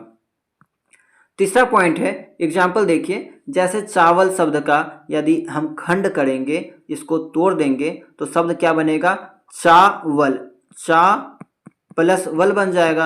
अब देखिए क्या ये दोनों का कोई मतलब निकलता है, बिल्कुल नहीं, ये तो निरर्थक हो गया, बिना किसी अर्थ का हो गया। ठीक है, तो ये क्या बन गया, यह चावल, तो यह तो निरर्थक खंड होंगे, अतः चावल शब्द रूढ़ शब्द है। इस तरह अगर आप देखिएगा दिन, दिन को तो टूटेगा नहीं, एंड अगर आप इसको जबरदस्ती तोड़ दीजिएगा तो दी प्लस न, देखिए बिना मतलब का हो गया, कोई भी अर्थ नहीं निकला। उसी तरह हो गया आपका, जैसे कि दे रखा है मुंह या घोड़ा, तो घोड़ा को अगर आप तोड़ दीजिएगा जबरदस्ती तो इसका तो कोई मतलब नहीं निकलेगा, घो प्लस डा, तो कोई मतलब नहीं निकलेगा, टूटेगा ही नहीं टूटेगा, तो ये आपका क्या हो गया, रूढ़ शब्द हो गया। तो ऐसा शब्द जिसको खंडित नहीं किया जा सकता है, एंड जबरदस्ती अगर आप जैसे तैसे तोड़ दीजिएगा तो उसका कोई अर्थ नहीं निकलेगा। ठीक है, तो ऐसे शब्द को रूढ़ शब्द कहते हैं। नेक्स्ट है आपका यौगिक। अभी मैंने आपको बताया यौगिक का अर्थ होता है मेल से बना हुआ, योग अर्थात मेल से बना हुआ। जो शब्द दो या दो से अधिक शब्दों से मिलकर बनता है उसे यौगिक शब्द कहते हैं। जैसे आप देख सकते हैं विज्ञान, विज्ञान जो शब्द है वो कैसे बना है, बी प्लस ज्ञान से, दो शब्दों के मेल से बना है। ठीक है, सामाजिक, समाज प्लस इक से, विद्यालय, विद्या प्लस आले से, राजपुत्र, राजा का पुत्र आदि। तो ये सब क्या है, आपका यौगिक शब्द है। यौगिक शब्दों की रचना तीन प्रकार से होती है, उपसर्ग से, प्रत्यय से और समास से। समास के बारे में मैंने आपको पढ़ा दिया है इससे पहले वाले क्लास में। उपसर्ग क्या होता है, वैसा शब्द जो किसी शब्द के आगे लगकर उसके अर्थ को बदल देता है, उसको हम लोग उपसर्ग कहेंगे। सेम प्रत्यय क्या होता है, ऐसा शब्द जो किसी शब्द के पीछे लगकर उसके अर्थ को बदल देगा, उसको कहेंगे प्रत्यय। ठीक है, जैसे कि यहाँ पे आप देख सकते हैं उपसर्ग का ये एग्जाम्पल कि ज्ञान एक शब्द है, ज्ञान, एंड इसके आगे हम लोग लगा दिए वी, तो आप देखिए ज्ञान अलग चीज है, एंड जब इसके आगे हम लोग वी लगा दिए, एंड ये जो वी लगाए हैं वो आपका क्या है, उपसर्ग है। तो इसको जब हम लोग ऐड किए तो एक नया शब्द बन गया विज्ञान। विज्ञान आपका क्या है, एक सब्जेक्ट हो गया, एक विषय हो गया, एंड ज्ञान तो आपका नॉलेज हो गया। तो दोनों तो काफी अंतर है। सेम उसी तरह अगर प्रत्यय में देखें, यहाँ पे आप देख सकते हैं समाज, समाज आपका मूल शब्द है, एंड जब हम लोग इसके पीछे एक शब्द लगाएं इक, तो आपका ये जो पूरा शब्द है, पूरा शब्द का अर्थ बदल गया, ये हो गया सामाजिक। एक था आपका समाज, इसमें जब हम लोग प्रत्यय इक प्रत्यय लगाएं तो ये बन गया हमारा सामाजिक। तो प्रत्यय क्या होता है, वैसा शब्द जो किसी शब्द के पीछे लगकर उसके अर्थ को बदल देता है, उसको प्रत्यय कहेंगे। उपसर्ग शब्दों के आगे लगता है, प्रत्यय शब्दों के पीछे लगता है। ठीक है, नेक्स्ट है यौगिक शब्दों की रचना तीन प्रकार से होती है, उपसर्ग से, प्रत्यय से और समास से, मैंने आपको बता दिया। नेक्स्ट टाइप देखते हैं योग रूढ़। योग रूढ़ क्या है, देखिए योग रूढ़ जो शब्द होते हैं एक्चुअल में इसका जो निर्माण होता है वो यौगिक के समान ही होता है, यानी कि दो या दो से अधिक शब्दों के मेल से बनता है। लेकिन इसमें एक थोड़ा सा अंतर है कि ये जो है विशेष अर्थ को व्यक्त करता है, एक विशेष अर्थ देता है। जैसे कि आप देख सकते हैं पंकज, पंकज जो शब्द है वो आपका पंकज दो शब्दों से मिलकर बना है। ठीक है, एंड इसका एक अर्थ क्या है, कमल। सेम आपका लंबोदर, तो ये जो लंबोदर शब्द है वो आपका लंब प्लस उदर से बना हुआ है। ठीक है, यानी कि दो शब्दों के मेल से बना है लंबोदर, एंड ये जो लंबोदर है इसका एक विशेष अर्थ है गणेश। एंड ये चीज आपने समास में भी पढ़ा था, बहुव्रीहि समास में, कि जब दो शब्द मिलके बनते थे तो वो एक विशेष अर्थ को व्यक्त करता था, वहां पे दोनों पद प्रधान नहीं होता था, कोई तीसरा पद प्रधान हो जाता था। ठीक है, एंड जो विशेष अर्थ को व्यक्त करता था। ठीक है, तो ये वाला एग्जाम्पल वहां पे भी आपको दिखाई दे रहा होगा। तो कुछ इसी तरह से यहाँ पे होता है योग रूढ़ में, बनते तो दो शब्दों के मेल से हैं, लेकिन यहाँ पे एक विशेष अर्थ होता है। जैसे कि यहाँ पे देख सकते हैं पंकज बना, यानी कि पंकज का मतलब कमल होता है। लंबोदर जो कि गणेश भगवान को दिखा रहा है। सेम पीताम्बर, पीताम्बर जो कि आपका यहाँ पे कृष्ण जी को दिखाता है। तो ये आपका ये सब योग रूढ़ हो जाएगा। ठीक है, चलिए नेक्स्ट अब क्लासिफिकेशन देखते हैं। रूप, प्रयोग या व्याकरणिक विवेचन के आधार पे शब्दों को कितने भागों में बांटा जाता है। तो देखिए रूप, प्रयोग या व्याकरणिक विवेचन के आधार पे शब्द को दो प्रकार में बांटा जाता है। एक है आपका विकारी शब्द एंड दूसरा होता है आपका अविकारी शब्द। अब विकारी शब्द क्या होता है, विकारी शब्द जैसा कि नाम पे दे रखा है, जहां पे आपका विकार उत्पन्न होगा, कोई चेंजिंग देखने को मिलेगा। जैसे कि देखिए, वे शब्द जो भाषा में प्रयोग किए जाने पर लिंग, वचन और कारक के कारण अपना रूप बदल लेते हैं, वैसे शब्दों को विकारी शब्द कहते हैं। जैसे लड़की का अगर लिंग परिवर्तन यहाँ पे किया जाए तो वो हो जाएगा लड़का।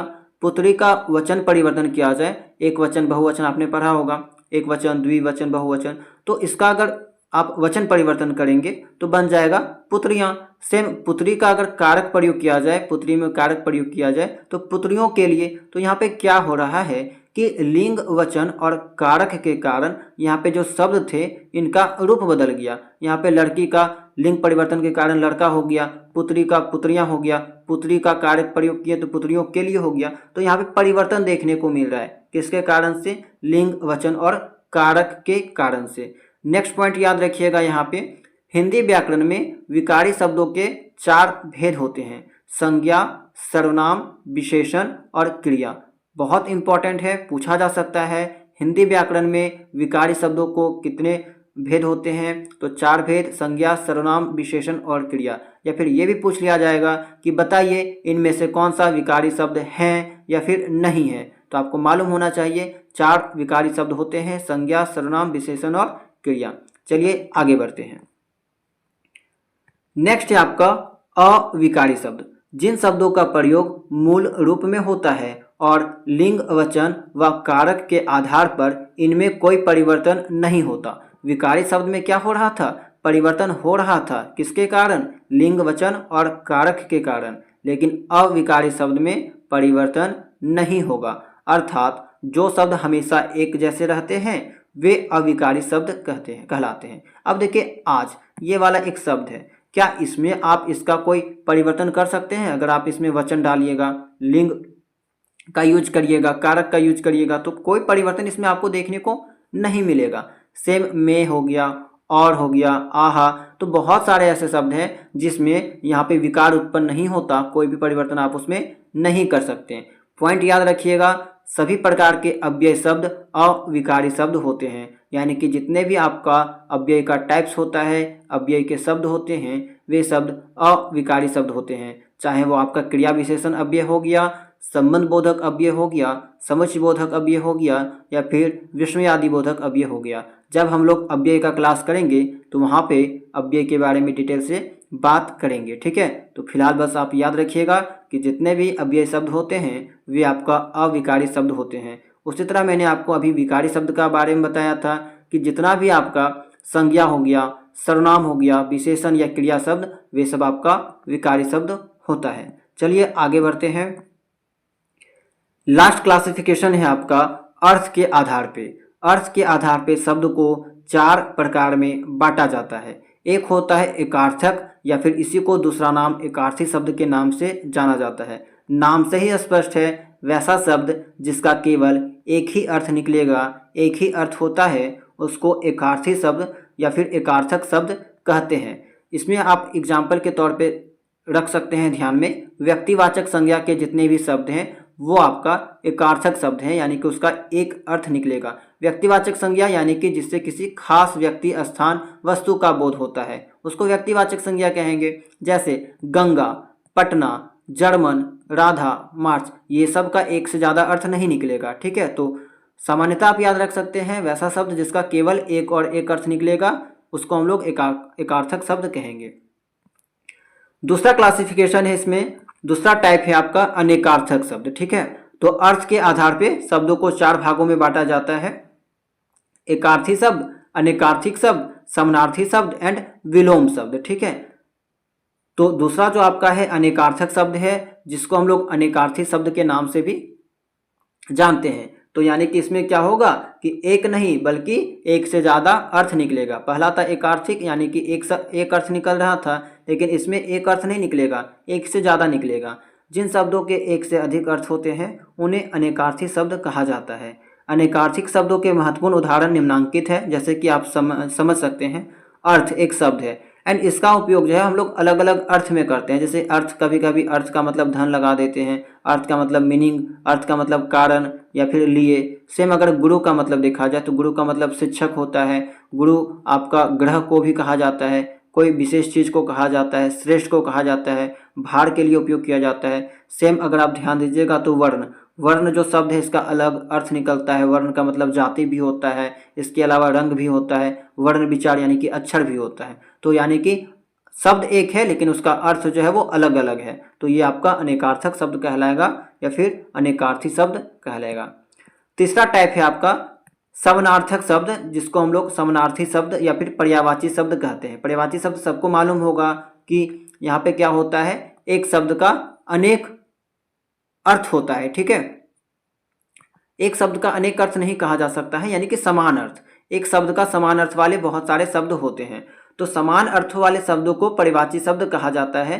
कुछ उदाहरण इस प्रकार हैं। देखिए आँख, ये जो शब्द है इसको हम लोग समान अर्थों में बहुत सारे शब्दों में उपयोग कर सकते हैं। जैसे कि आँख को नेत्र भी कहा जाता है, लोचन भी कहा जाता है, नयन भी, चक्षु भी, दृष्टि भी, अंबक भी। तो बहुत सारे नाम हैं एंड सभी का मतलब सेम है। तो पर्यायवाची शब्द क्या है आपका, समानार्थक शब्द है, समानार्थी है, यानी कि समान अर्थ रखने वाले शब्द। ठीक है, नेक्स्ट टाइप है आपका विपरार्थक शब्द, जिसको हम लोग विपरीतार्थी शब्द या फिर विलोम शब्द के नाम से भी जानते हैं। विलोम शब्द यानी कि उल्टा शब्द, जो शब्द किसी शब्द का विपरीत अर्थ व्यक्त करता है उसको विलोम शब्द या फिर विपरार्थक शब्द के नाम से जानते हैं। जैसे कि रात का दिन हो गया, ठीक है, आज का कल हो गया, अवनति का उन्नति हो गया, अमावस्या का पूर्णिमा, अग्नि का जल, ठीक है, आलोक का अंधकार, आस्तिक का नास्तिक। ठीक है, तो ये सब क्या हो गया, विलोम शब्द हो गया। एंड विलोम शब्द के बारे में भी आपको आपके सिलेबस में डिटेल से पढ़ना है। ठीक है, चलिए एक नया टॉपिक के बारे में देखते हैं जिसका नाम है काल यानी कि टेंस। क्रिया के उस रूप को काल कहते हैं जिससे यह पता चलता है कि कार्य कब हुआ है, वर्तमान में हुआ है, भूतकाल में हुआ है या भविष्य काल में हुआ है। तो ये तो साधारण सी बात है, आप सबको पहले से मालूम होगा। 3 प्रकार में बांटा जाता है काल को, वर्तमान काल में, भूतकाल में, भविष्य काल में। यानी कि उदाहरण के तौर पे देखा जाए तो राम घर जाता है, ये आपका वर्तमान काल में हो रहा है। राम घर गया यानी कि वो जा चुका है, तो ये आपका भूतकाल में हो जाएगा। राम घर जाएगा यानी कि वो आगे गया नहीं है, जाने वाला, यानी कि ये भविष्य काल में हो जाएगा। तो ये सब जो है वो साधारण सी बातें थी। यहाँ पे कन्फ्यूजन क्या रहता है कि जो प्रकार है उससे रिलेटेड सवाल पूछ लिए जाते हैं और पूछे जाते हैं कि बताइए ये कौन सा काल है। तो यहाँ पे हम लोग उसी चीज़ के बारे में बात करेंगे।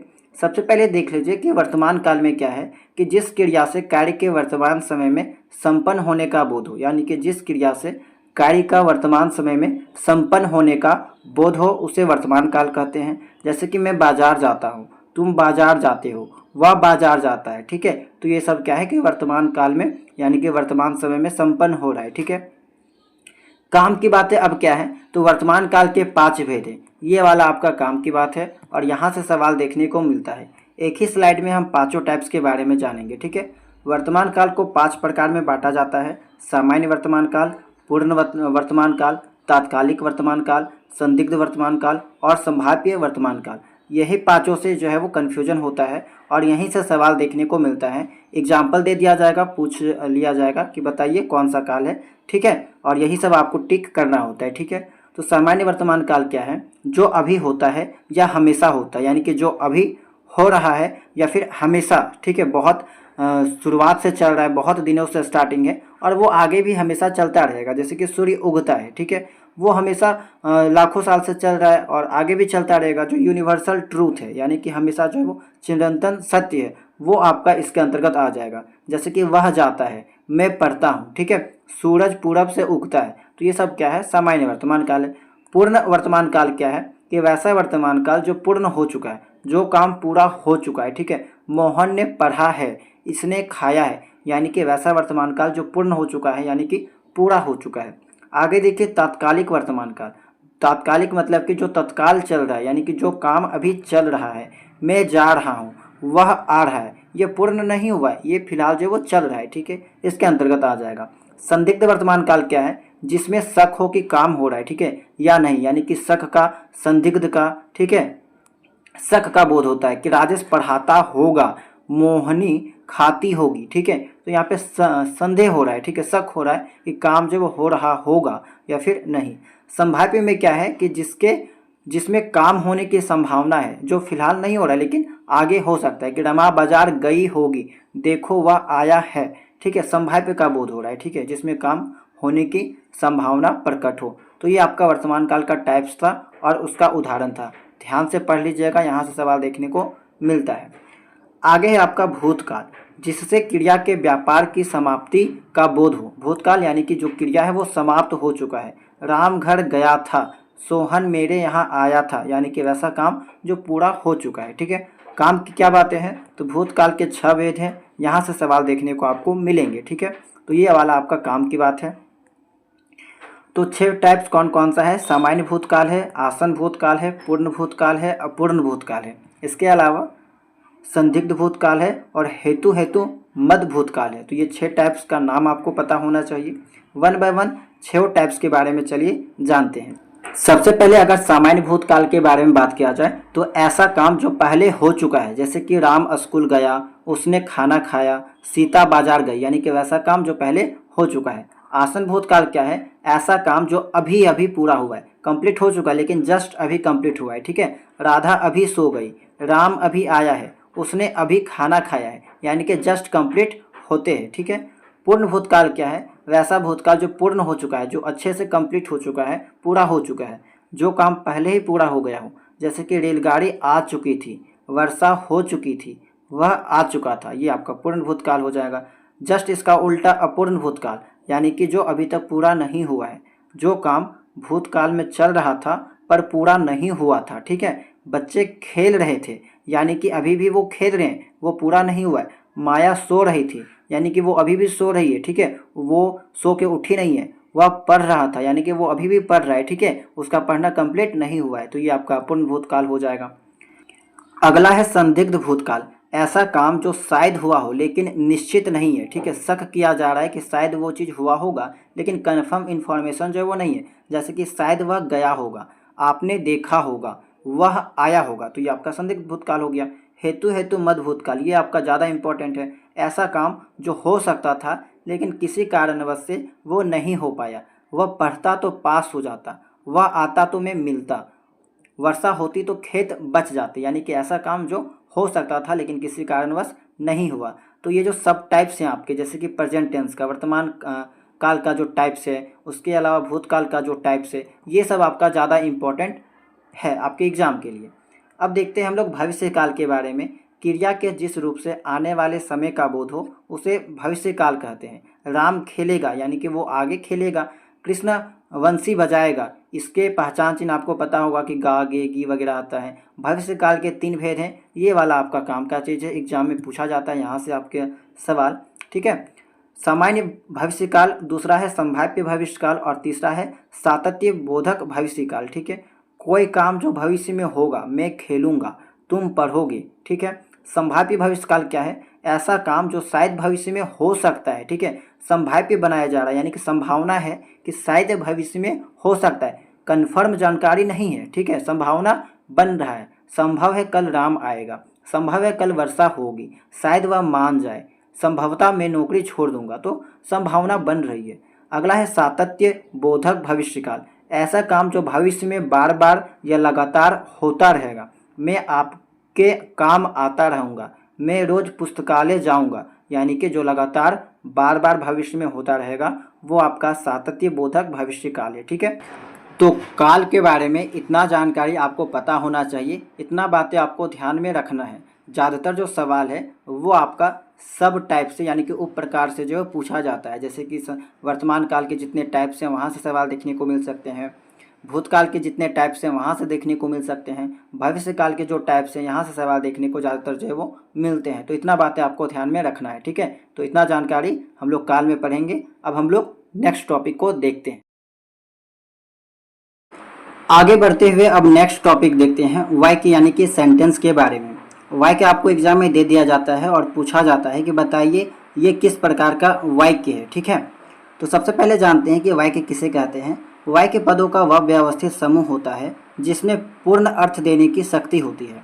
वाक्य की पहचान यह है कि लिखने में उसके अंत में प्रायः पूर्ण विराम या फिर दूसरा जो है प्रश्नवाचक चिन्ह या फिर विस्मयादि चिन्ह जो है वो देखने को मिल सकता है। ठीक है, पूर्ण विराम आपको देखने को मिलेगा, या फिर प्रश्नवाचक चिन्ह आपको देखने को मिलेगा, या फिर विस्मयादि बोधक जो है वो चिन्ह देखने को मिलेगा। ठीक है, उदाहरण के तौर पे जैसे कि रमेश पुस्तक पढ़ता है, ये आपका एक पूर्ण वाक्य हो गया जिसका एक मीनिंग है, एक अर्थ है। ठीक है, वाक्य के अगर अंग के बारे में बात किया जाए तो इसके दो अंग होते हैं, एक होता है उद्देश्य और दूसरा होता है विधेय। उद्देश्य क्या होता है, जिसके बारे में कुछ कहा जाए उसे उद्देश्य कहते हैं। जैसे कि मोहन साइकिल चलाता है, तो यहाँ पे जो साइकिल चलाने का बात है वो किसके बारे में कहा जा रहा है, मोहन के बारे में। ठीक है, यहाँ साइकिल कौन चलाता है, तो साइकिल मोहन चलाता है। इस वाक्य में मोहन के बारे में कहा गया है कि साइकिल चलाता है, अतः यहाँ पे मोहन क्या है, उद्देश्य हो गया। ठीक है, वाक्यों में उद्देश्य भिन्न भिन्न रूपों में आता है, जैसे कि संज्ञा रूप में आपको देखने को मिल सकता है, सर्वनाम रूप में आपको देखने को मिल सकता है। जैसे कि रोहित सोता है, उसने खाया, उसने आपका क्या है, सर्वनाम है, रोहित क्या है, संज्ञा है, तो आपको भिन्न भिन्न अर्थों में देखने को मिल सकता है। दूसरा है आपका विधेय, दूसरा जो अंग है आपका वाक्य का वो है आपका विधेय। अच्छा, संज्ञा सर्वनाम के अलावा आपको विशेषण के रूप में भी जो है वो उद्देश्य देखने को मिल सकता है। काली बिल्ली चली गई, अमीर को सब पूछने लगे, तो यहाँ पे क्या है, आपका उद्देश्य है। ठीक है, अगला है आपका विधेय। तो उद्देश्य के बारे में जो कुछ भी कहा जाए, ठीक है, उद्देश्य के बारे में जो कुछ भी कहा जाए उसे विधेय कहते हैं। मोहन साइकिल चलाता है, जैसा कि पहला वाक्य था, तो वाक्य में मोहन उद्देश्य के बारे में कहा गया कि वह जो है वो साइकिल चलाता है, अतः साइकिल चलाता है, ये आपका क्या हो जाएगा, विधेय हो जाएगा। विधेय का उदाहरण है, यानी कि जिसके बारे में कहा जाए वो आपका उद्देश्य, ठीक है, और जिसके बारे में जो कुछ भी कहा जाए, ठीक है, वो आपका विधेय हो जाएगा। ध्यान रहे कि उद्देश्य और विधेय एक एक पद के भी हो सकते हैं और एक से अधिक पदों के भी। तो ये आपका कुछ बेसिक जानकारी था वाक्य के बारे में। अब हम लोग इसके टाइप के बारे में जानते हैं, प्रकार के बारे में जानते हैं, जहाँ से आपके एग्जाम में सवाल देखने को मिलता है। आगे देखते हैं वाक्य के प्रकार के बारे में। तो देखिए, संरचना एवं स्वरूप की दृष्टि से वाक्य 3 प्रकार के होते हैं और यहाँ से आपके एग्जाम में सवाल देखने को मिलता है। तो पहला जो टाइप है वो है आपका साधारण या सरल वाक्य, दूसरा है आपका मिश्र वाक्य और तीसरा है आपका संयुक्त वाक्य। साधारण वाक्य का दूसरा नाम आपका सरल वाक्य होता है।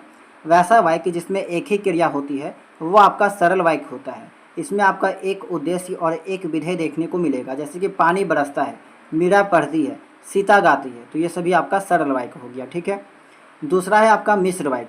जिस वाक्य में एक से अधिक सरल वाक्य हो उसमें एक मुख्य वाक्य और शेष जो है वो आश्रित वाक्य हो, उसे मिश्र वाक्य कहेंगे। यानी कि एक से ज़्यादा सरल वाक्य होना चाहिए और उसमें आपका एक जो है वो मुख्य वाक्य होना चाहिए और दूसरा जो आपका आश्रित वाक्य, उसे हम लोग मिश्र वाक्य कहेंगे। जैसे कि जब सावन आता है तब बादल से पानी बरसता है, तो आप यहाँ पे देख सकते हैं कि दूसरा जो आपका वाक्य है वो पहला वाला वाक्य से कनेक्टेड है। ठीक है, और दोनों आपका अलग अलग सरल वाक्य है, दोनों यहाँ पे जुड़ा हुआ है। किससे जुड़ा हुआ है, तब से, वह जानता है कि मैं क्या करता हूँ, तो यहाँ पे आपका क्या हो जाएगा, मिश्र वाक्य हो जाएगा।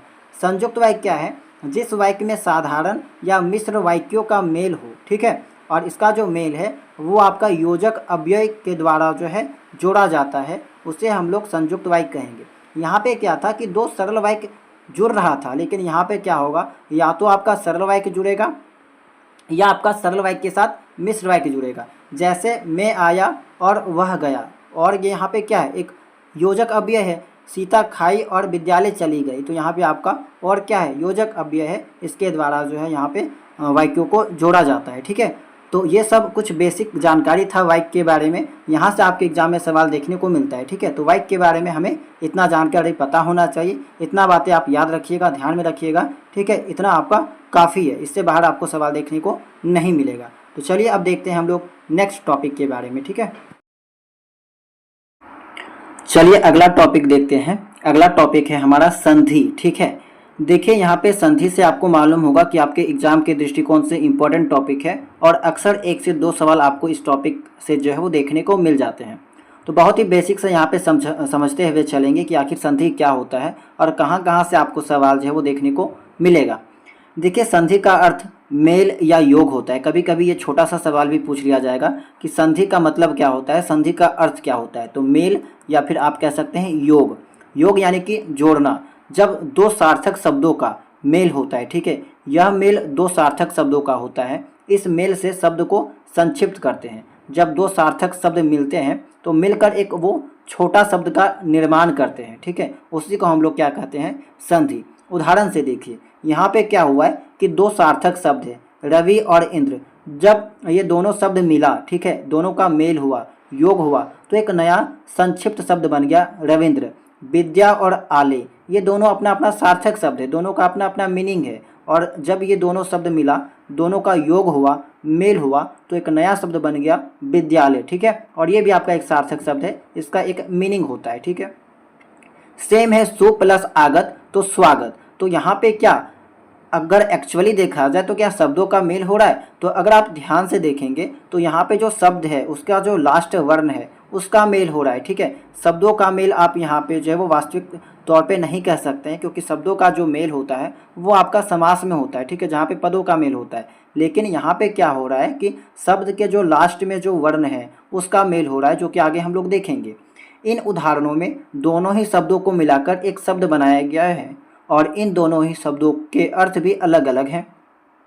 इसमें ध्यान देने की बात यह है कि प्रथम शब्द की जो अंतिम ध्वनि है, जो मैंने अभी आपको बताया, प्रथम शब्द की अंतिम ध्वनि और दूसरे शब्द की प्रथम ध्वनि के बहुत ही नज़दीक होने के कारण एक नई ध्वनि बन जाती है। जैसे रवि की अंतिम ध्वनि ई हो गया, इंद्र के प्रथम ध्वनि ई हो गया, ठीक है। तो ये दोनों जब मिला ई प्लस ई, तो यहाँ पे क्या बन गया? दुर्घय बन गया, ठीक है।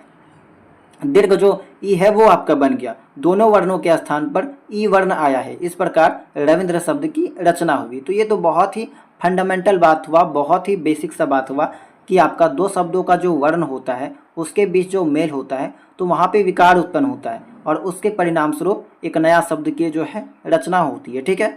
तो इतना बातें समझने के बाद अगर हम लोग इन शॉर्ट में बात करें, शॉर्ट में अगर संधि का डिफिनेशन देखें तो वो आपका ये हो जाएगा कि दो वर्णों के मेल से जो परिवर्तन या विकार उत्पन्न होता है उसे हम लोग संधि कहते हैं। और यही आपका जो है वो बेसिक सा डिफिनेशन है कि दो वर्णों के मेल से जो परिवर्तन या विकार उत्पन्न होता है उसे संधि कहते हैं। बाकी ये सब जो बातें थी वो आपको समझाने के लिए थी, आपको ये वाला बस याद रखना है, ठीक है। उम्मीद करते हैं इतना बात आपको समझ में आया होगा। अब देखिए संधि विच्छेद के बारे में समझ लीजिए कि संधि विच्छेद क्या होता है। जब हम संधि करते हैं तब हम दो वर्णों का मेल कराते हैं और एक शब्द बनाते हैं, पर जब हम इन शब्दों को अलग अलग करते हैं तो वह संधि विच्छेद कहलाता है, ठीक है। यानी कि संधि किए गए जो शब्द होते हैं उसको अलग अलग करना संधि विच्छेद कहलाता है। संधि किए गए शब्दों को अलग अलग करने और लिखने की जो क्रिया है उसी को संधि विच्छेद कहेंगे। जैसे कि रविंद्र, इसको जब हम लोग तोड़ेंगे, ठीक है, संधि विच्छेद करेंगे तो रवि प्लस इंद्र हो जाएगा, रजनीश का रजनी प्लस इस हो जाएगा, विद्यालय का विद्या प्लस आले हो जाएगा, ठीक है। अब जो आपके एग्जाम के दृष्टिकोण से जो काम वाला बात है वो आपका ये है कि संधि के भेद, इसके टाइप से सवाल जो है वो देखने को मिलते हैं। तो संधि के तीन भेद होते हैं, स्वर संधि, व्यंजन संधि, विसर्ग संधि। ज़्यादातर जो सवाल है वो आपका विसर्ग संधि और स्वर संधि से देखने को मिलता है और इसके टाइप से जो है वो देखने को मिलता है। तो वन बाय वन डिटेल में हम लोग सभी चीज़ें बात करेंगे। सबसे पहले देखते हैं कि स्वर संधि किसे कहते हैं।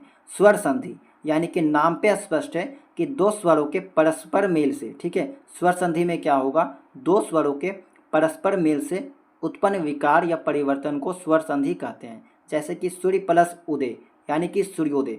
यहाँ पे अगर आप ध्यान से देखिएगा तो सूर्य का जो य है, या का जो अंतिम ध्वनि है वो आपका अ है और उदय ये आपका एक तरह से सूर्य है। तो यहाँ पे देखिए दोनों आपका स्वर है, ठीक है, अ भी आपका स्वर वर्ण है, ओ भी आपका स्वर वर्ण है। तो दो स्वरों के परस्पर मेल से जो विकार उत्पन्न हुआ, विकार उत्पन्न के परिणाम स्वरूप यहाँ पे क्या निर्माण हुआ है, ओ, अ प्लस ओ मिला तो ओ बना और ये भी आपका एक तरह से स्वर है। तो यहाँ पे क्या हो जाएगा, आपका स्वर संधि हो जाएगा, ठीक है। आगे जो काम की बातें हैं वो है आपका स्वर संधि के भेद। तो स्वर संधि के 5 भेद होते हैं, दीर्घ संधि, गुण संधि, वृद्धि संधि, यन संधि और अयाधि संधि। तो पांचों का नाम आपको सबसे पहले पता होना चाहिए। अब क्या होता है तो समझिए। दीर्घ संधि क्या है, ह्रस्व या दीर्घ, जितने भी ह्रस्व या दीर्घ वर्ण है, जैसे कि आ है, अमेकर आ है, हर्षे दुर्घई है, इसके बाद क्या होता है कि स्वर के बाद जब वे ही ह्रस्व या दीर्घ स्वर आए, यानी कि यहाँ पे जो भी आपका ह्रस्व या दीर्घ स्वर था इसके बाद सेम आपका यही वाला अगर देखने को मिलेगा तो ये दोनों मिलकर दीर्घ स्वर हो जाते हैं। इसे ही दीर्घ स्वर संधि जो है वो के नाम से जाना जाता है। जैसे कि दीप प्लस आवली, तो ये दोनों मिला तो बन जाएगा दीपावली। तो यहाँ दीप में क्या है कि प में क्या होगा, प को अगर लिखेंगे तो प प्लस अ लिखेंगे तो यहाँ पे आपका क्या है कि ये आपका हस्व है, ठीक है। इसके अलावा अवली में अगर आप देखिएगा तो अवली में भी पहला जो है वो अ है, ये भी आपका हस्व स्वर है। तो दोनों यहाँ पे जो आया इसके परिणाम स्वरूप विकार उत्पन्न हुआ और ये आपका क्या बन गया, अमेकर आ बन गया, ठीक है। तो यहाँ पे क्या होगा कि हस्व या दीर्घ के बाद आपका वही हस्व या दीर्घ आएगा तो आपका वहाँ पे दीर्घ स्वर संधि जो है वो देखने को मिलेगा, ठीक है। नेक्स्ट है आपका गुण संधि। गुण संधि क्या है, यदि अ या आ के बाद ई या दुर्घई या फिर उ या दुर्घव या री आए तो दोनों मिलकर ए औ और अर हो जाता है, ठीक है। यानी कि इसका फॉर्मूला याद रखिएगा कि अ प्लस ई आएगा तो ए हो जाएगा, इसके अलावा अ प्लस ओ आएगा तो ओ हो जाएगा, ठीक है। इसके अलावा अ प्लस री आ जाएगा तो अर हो जाएगा, ठीक है। तो ये चीज़ आप लोग ध्यान दीजिएगा। जैसे कि देव प्लस इंद्र देवेंद्र हो गया, चंद्र प्लस उदय चंद्रोदय हो गया, ठीक है। अगला है आपका वृद्धि संधि। इसको ध्यान से देखिएगा कि अ और अमेकर आ के बाद ए आता है, आय आता है, तब क्या हो जाएगा, तो वो दोनों मिलकर आपका आय हो जाएगा, ठीक है। यानी कि अ या आ, ठीक है। इसके बाद अगर आपका ये दोनों में से कोई आता है तो मिलके आपका क्या हो जाएगा, ये आय हो जाएगा, ठीक है। सेम आपका अ प्लस आ के बाद, ठीक है, आ या आ के बाद आपका ये ओ या आओ आता है, ठीक है। तो ये दोनों में से कोई भी आता है तो आपका ये वाला हो जाएगा आओ। तो ये चीज़ आप याद रखिएगा, ये आपका फार्मूला हो जाता है। जैसे कि 1 प्लस 1, ठीक है, 1 प्लस 1 तो यहाँ पे क्या हो गया, 1 1। जैसे कि अ प्लस ए आया तो ये आपका ए बन गया। जैसे कि यहाँ पे था कि आ के बाद अगर ए आए तो आय हो जाएगा, तो ये वाला यहाँ पे है उदाहरण। सेम 1 प्लस औषधि तो वनो औषधि, यानी कि यहाँ पे नाम में क्या है, अ छिपा हुआ है तो अ प्लस औ आएगा, यानी कि अ के बाद अगर औ आएगा, ठीक है, तो ये भी आपका औ हो जाएगा। तो इसी तरह से आपको ध्यान में रखना है, ये काम की बातें हैं, यहाँ से सवाल देखने को मिलता है, ठीक है। तो यहाँ पे आपको वृद्धि संधि देखने को मिलेगा। अगला है आपका यन संधि, ठीक है। ध्यान से देखिएगा, हर्षई और दुर्घई है, हर्षव और दुर्घव है और री के बाद अगर कोई भी स्वर आ जाए, कोई भी भिन्न स्वर, ठीक है, तो आपका क्या हो जाएगा कि हर्षई और दुर्घई जो है उसका आपका य हो जाएगा, हर्षव और दुर्घव जो है उसका आपका यहाँ पे व हो जाएगा, ठीक है, व हो जाएगा। और री आपका री के बाद कोई आपका स्वर आ जाता है तो उसका र हो जाएगा, ठीक है। फिर से ध्यान से देख लीजिए कि क्या बात यहाँ पे कही जा रही है कि हर्षई और दुर्घई के बाद कोई भी भिन्न स्वर आए तो आपका उसका बदला य हो जाएगा, ठीक है। हर्षव और दुर्घव के बाद कोई भी भिन्न स्वर आए तो उसका आपका व हो जाएगा और री के बाद कोई भी स्वर आए तो उसका आपका र हो जाता है। उदाहरण से समझिए, यदि प्लस अपि, तो यदि द में यहाँ पे अ छिपा हुआ है ना, सॉरी ई छिपा हुआ है, तो ई और अ मिला तो क्या हो गया, य आ गया। तो वही वाला लिखा गया है कि कोई भी ई और ई का क्या हो जाता है, य हो जाता है, ठीक है। अति प्लस आवश्यक, अत्या आवश्यक, यहाँ पे क्या हो रहा है कि ई यहाँ पे छिपा हुआ है और आ आया है तो ई के बाद क्या आ जाता है, यहाँ पे आ आपका आ जाएगा, आ बन जाएगा, ठीक है। तो ये आपको यहाँ पे ध्यान में रखना है, ठीक है। नेक्स्ट है आपका अयाधि संधि। ए आई ओ आओ के बाद भिन्न स्वर आने पर, ठीक है, आई आय अव और आव हो जाता है, ठीक है। ए के बाद अगर कोई भिन्न स्वर आएगा तो आई हो जाएगा, ए के बाद आएगा तो आई हो जाएगा, औ के बाद आएगा तो अव हो जाएगा और आव के बाद आएगा तो ये वाला आव हो जाएगा, ठीक है। तो ये सब फार्मूला है, आपको ध्यान में रखना है, स्क्रीनशॉट ले लीजिएगा। चे प्लस अन तो चयन हो जाएगा। जैसे कि यहाँ पे ए आ रहा है, यहाँ पे अ आ रहा है तो दोनों मिलके आई बन गया। ने प्लस अक, ठीक है, तो यहाँ पे ए आ रहा है, ए आ रहा है, यहाँ पे अ आ रहा है तो आई हो जाएगा, ठीक है। तो ये सब फार्मूला है, ध्यान में रखिएगा, एक बार आपको रिवीजन करना पड़ेगा, सभी चीज़ें आसान हो जाएगी, ठीक है। चूँकि ये मैराथन है तो ज़्यादा भी डिटेल में हम लोग डिस्कस नहीं करेंगे। तो है आपका दूसरा है व्यंजन संधि। एक व्यंजन वर्ण के दूसरे व्यंजन या स्वर के साथ संधि में व्यंजन का जो विकार है उसे व्यंजन संधि कहते हैं। यानी कि व्यंजन वर्ण आपको पहले देखने को मिलेगा, इसके बाद आपका या तो व्यंजन आएगा या फिर स्वर आएगा, तो यहाँ पे आपका जो है वो व्यंजन संधि देखने को मिलेगा। जैसे कि सत प्लस जन, यानी कि देखिए यहाँ पे त है यानी कि व्यंजन है और यहाँ पे ज है यानी कि व्यंजन का विकार है, दोनों व्यंजन वाला शब्द सज्जन हुआ। सट प्लस आनन, सडानन, एक स्वर यहाँ पे तो स्वर है, ठीक है, और एक व्यंजन, ठीक है। देखिए यहाँ पे स्वर है, एक्चुअली आ स्वर है और ये जो टा है वो व्यंजन है, यानी कि व्यंजन प्लस स्वर, तो यहाँ पे आपका सडानन हुआ और ये आपका व्यंजन संधि हो जाएगा। अब संधि के कुछ नियम के बारे में जान लेते हैं जो अति आवश्यक है, बहुत इंपॉर्टेंट है और छोटा छोटा नियम है, अच्छा नियम है ये आपका, आपको जो एक टीचर होने के नाते पता भी होना चाहिए। जैसे कि पहला है आपका किसी वर्ग, जैसे कि क वर्ग हो गया, च वर्ग, ट वर्ग, त वर्ग और प वर्ग। आपको मालूम होगा कि 5 वर्ग होते हैं। के पहले वर्ण जैसे कि क, च, ट, त, प, ठीक है, का मेल किसी वर्ग के तीसरे या चौथे वर्ण अथवा य, र, ल, व या कोई स्वर से हो, ठीक है, तो क्या होता है कि वर्ग का जो पहला वर्ण है वह स्वयं ही तीसरे वर्ण में बदल जाता है। इंपॉर्टेंट पॉइंट है, ध्यान दीजिएगा कि किसी भी वर्ग का जो 5 वर्ग है इसमें से किसी भी वर्ग का जो पहला वर्ण है, ठीक है, इसका मेल किसी भी वर्ग के तीसरे के साथ या चौथे वर्ण के साथ या फिर य, र, ल, व के साथ या फिर कोई स्वर के साथ होगा तो क्या होता है कि वर्ग का जो पहला वर्ण है वह स्वयं किसी तीसरे वर्ण में बदल जाएगा। जैसे कि दिक प्लस अंबर, यहाँ पे ये क्या आप देख रहे हैं कि पहला वर्ण है, ठीक है, क वर्ग का पहला वर्ण है और यहाँ पे क्या आया है, स्वर आया है, और आपका स्वर है जैसा कि यहाँ पे लिखा गया है। तो ये क्या होगा कि जो पहला वर्ण है वो आपका तीसरा वर्ण यानी कि ग में बदल जाएगा, तो इसी कारण यहाँ पे दिगंबर हो गया। सेम है आपका उत प्लस घाटन, यहाँ पे त क्या है, त वर्ग का पहला वर्ण है और इसके बाद घ आया है यानी कि चौथा वर्ण आया है, ठीक है, तो चौथा वर्ण आया है तो आपका त जो है अपने ही वर्ग का जो तीसरा वर्ण है द के साथ बदल जाएगा यानी कि उद्घाटन हो जाएगा, ठीक है। ये आपका बहुत इंपॉर्टेंट था, ध्यान रखिएगा। अगला नियम है आपका, यदि क, च, ट, त, प के बाद म या न आए, ठीक है, तो क, च, ट, त, प अपने वर्ग के पंचम वर्ण में बदल जाते हैं। जैसे कि जगत प्लस नाथ, तो यहाँ पे क्या हो रहा है कि त है जैसा कि यहाँ पे लिखा गया था, उसके बाद क्या आया है, म या न आना चाहिए, तो न आया है, ठीक है, तो ये आपका क्या हो जाएगा कि अपने ही जो वर्ग है उसका पंचम वर्ण में बदल जाएगा। तो यहाँ पे इसीलिए लिए क्या हो गया, जगन्नाथ हो गया। यहाँ पे जो न है वो आपका पंचम वर्ण है, त प्लस आ मिलकर क्या हो गया है, न आ गया है, न हो गया है, ठीक है। तो ये भी आपका एक इम्पॉर्टेंट नियम था। अब चलिए तीसरा देखते हैं विसर्ग संधि के बारे में। विसर्ग संधि से भी काफ़ी सवाल आपको एग्जाम में देखने को मिलते हैं। विसर्ग संधि, विसर्ग के साथ जब किसी स्वर अथवा व्यंजन का मेल होता है तो विसर्ग संधि कहते हैं, ठीक है। विसर्ग के साथ किसी स्वर या व्यंजन का मेल, जैसे कि नी प्लस चय, तो निश्चय हो जाएगा, यहाँ पे विसर्ग प्लस च मिलकर क्या हो गया, स हो गया। नी प्लस छल, तो निश्चल हो गया, यहाँ पे स हो गया है, विसर्ग प्लस छ मिलकर, ठीक है।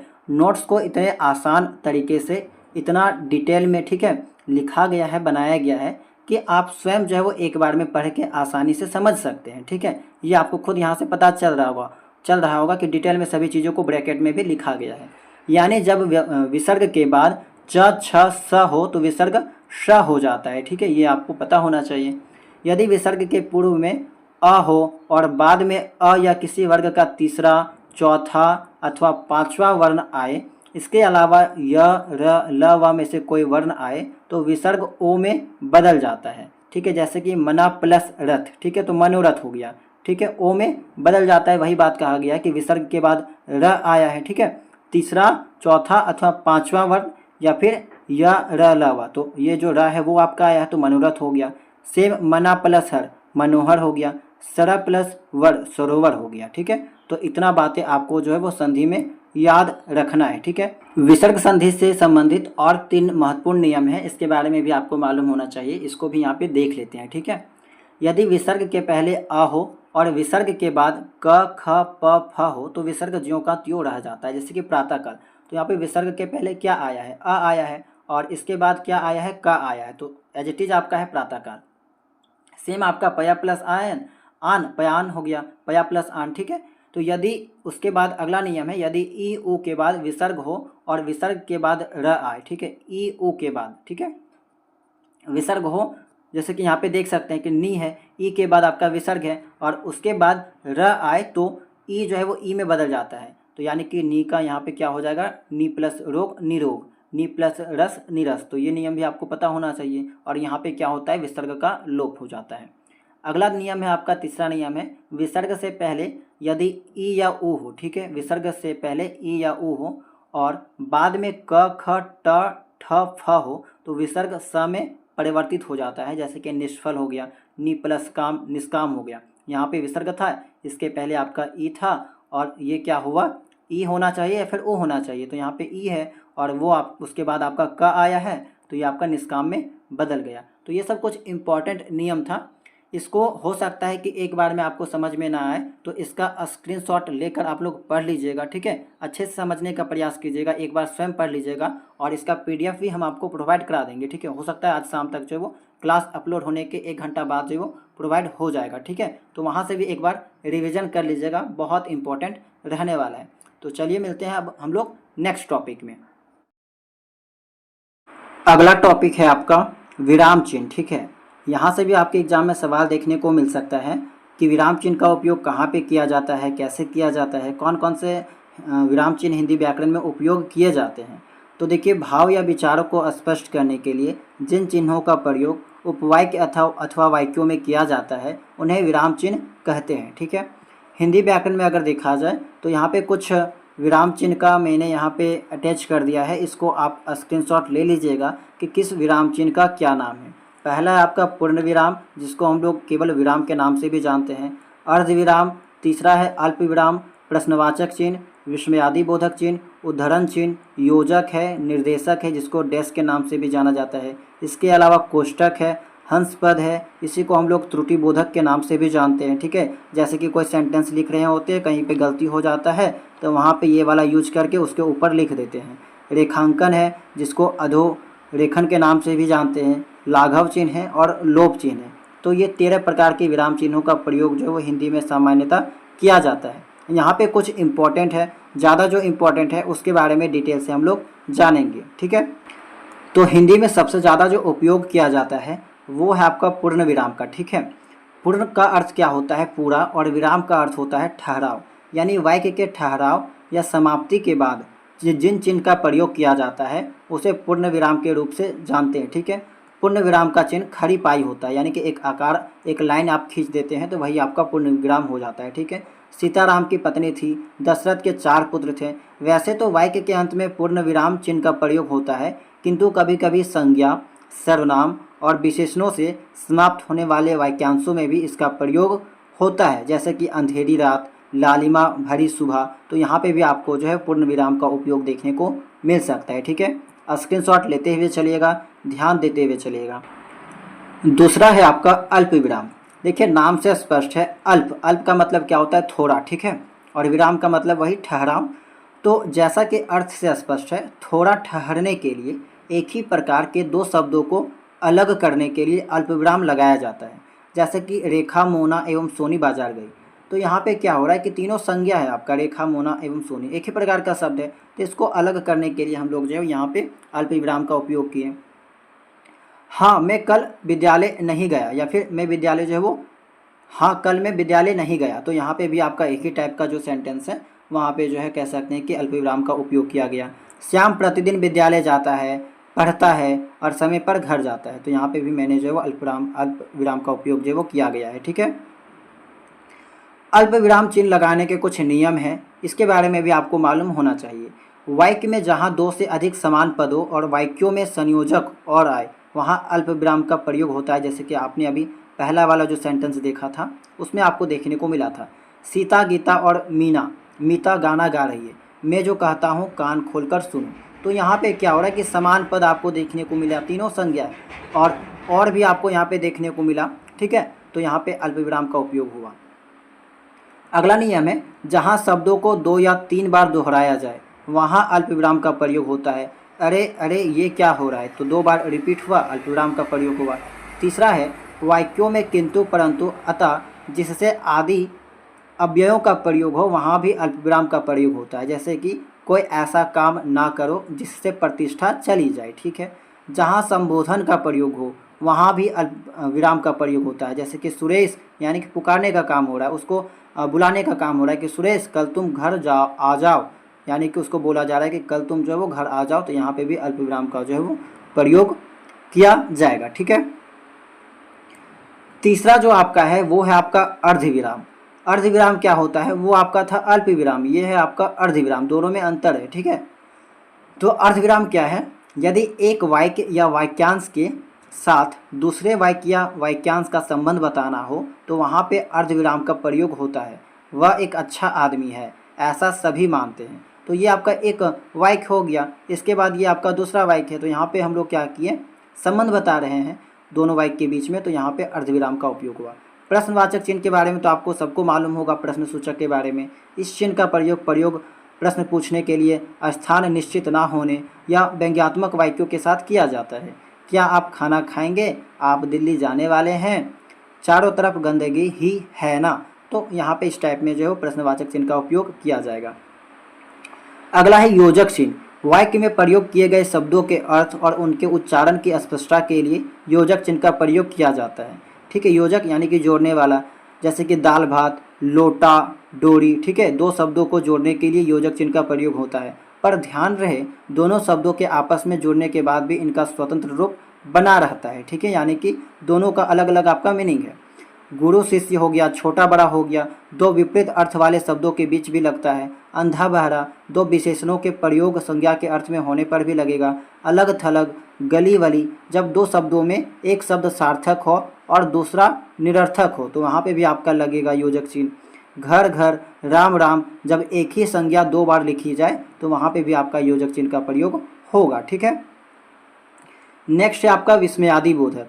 इस चिन्ह का प्रयोग हर्ष के लिए, शोक, पीड़ा, आनंद, भय, विस्मय आदि भावों का प्रकट करने के लिए जो है वो किया जाता है। जैसे कि वाह आनंद आ गया, ठीक है, वाह मज़ा आ गया, तो ये विस्मयादि बोधक है।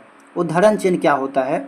किसी कथन को ज्यों का त्यों प्रकट करने के लिए, जैसे कि किसी का स्टेटमेंट होता है, आपने देखा होगा कि कोई मनोवैज्ञानिक का स्टेटमेंट है, ठीक है, कोई विद्वान का स्टेटमेंट है, तो आपको एज इट इज लिखने के लिए वहाँ पे जो है उदाहरण चिन्ह का उपयोग जो है वो किया जाता है। जैसे शास्त्री जी ने कहा जय जवान जय किसान। ठीक है, तो ये एक तरह का स्टेटमेंट है। ठीक है, यह चिन्ह इकहरा भी होता है, जैसे गुरुजी ने सिखाया कि सदा सच बोलो। तो ये सब कुछ इंपॉर्टेंट बातें थी आपकी विराम चिन्ह के बारे में। इतना बातें आपको जानकारी रखना है, इतना याद रखना है। ये जो 7 विराम चिन्ह था आपके एग्जाम के दृष्टिकोण से इम्पोर्टेंट था। ठीक है, इसका चिन्ह याद रखना है और आपको पूछा जा सकता है कि बताइए इनमें से कौन सा सेंटेंस सही है। उसमें विराम चिन्ह का जो उपयोग है किसी में सही किसी में गलत करके दे दिया जाता है और पूछा जाता है। तो विराम चिन्ह का अगर आपको प्रयोग पता है तो आप आराम से ऐसे सवालों को कर सकते हैं। ठीक है, तो इस टॉपिक में इतना ही। अब हम लोग नेक्स्ट टॉपिक को देखते हैं।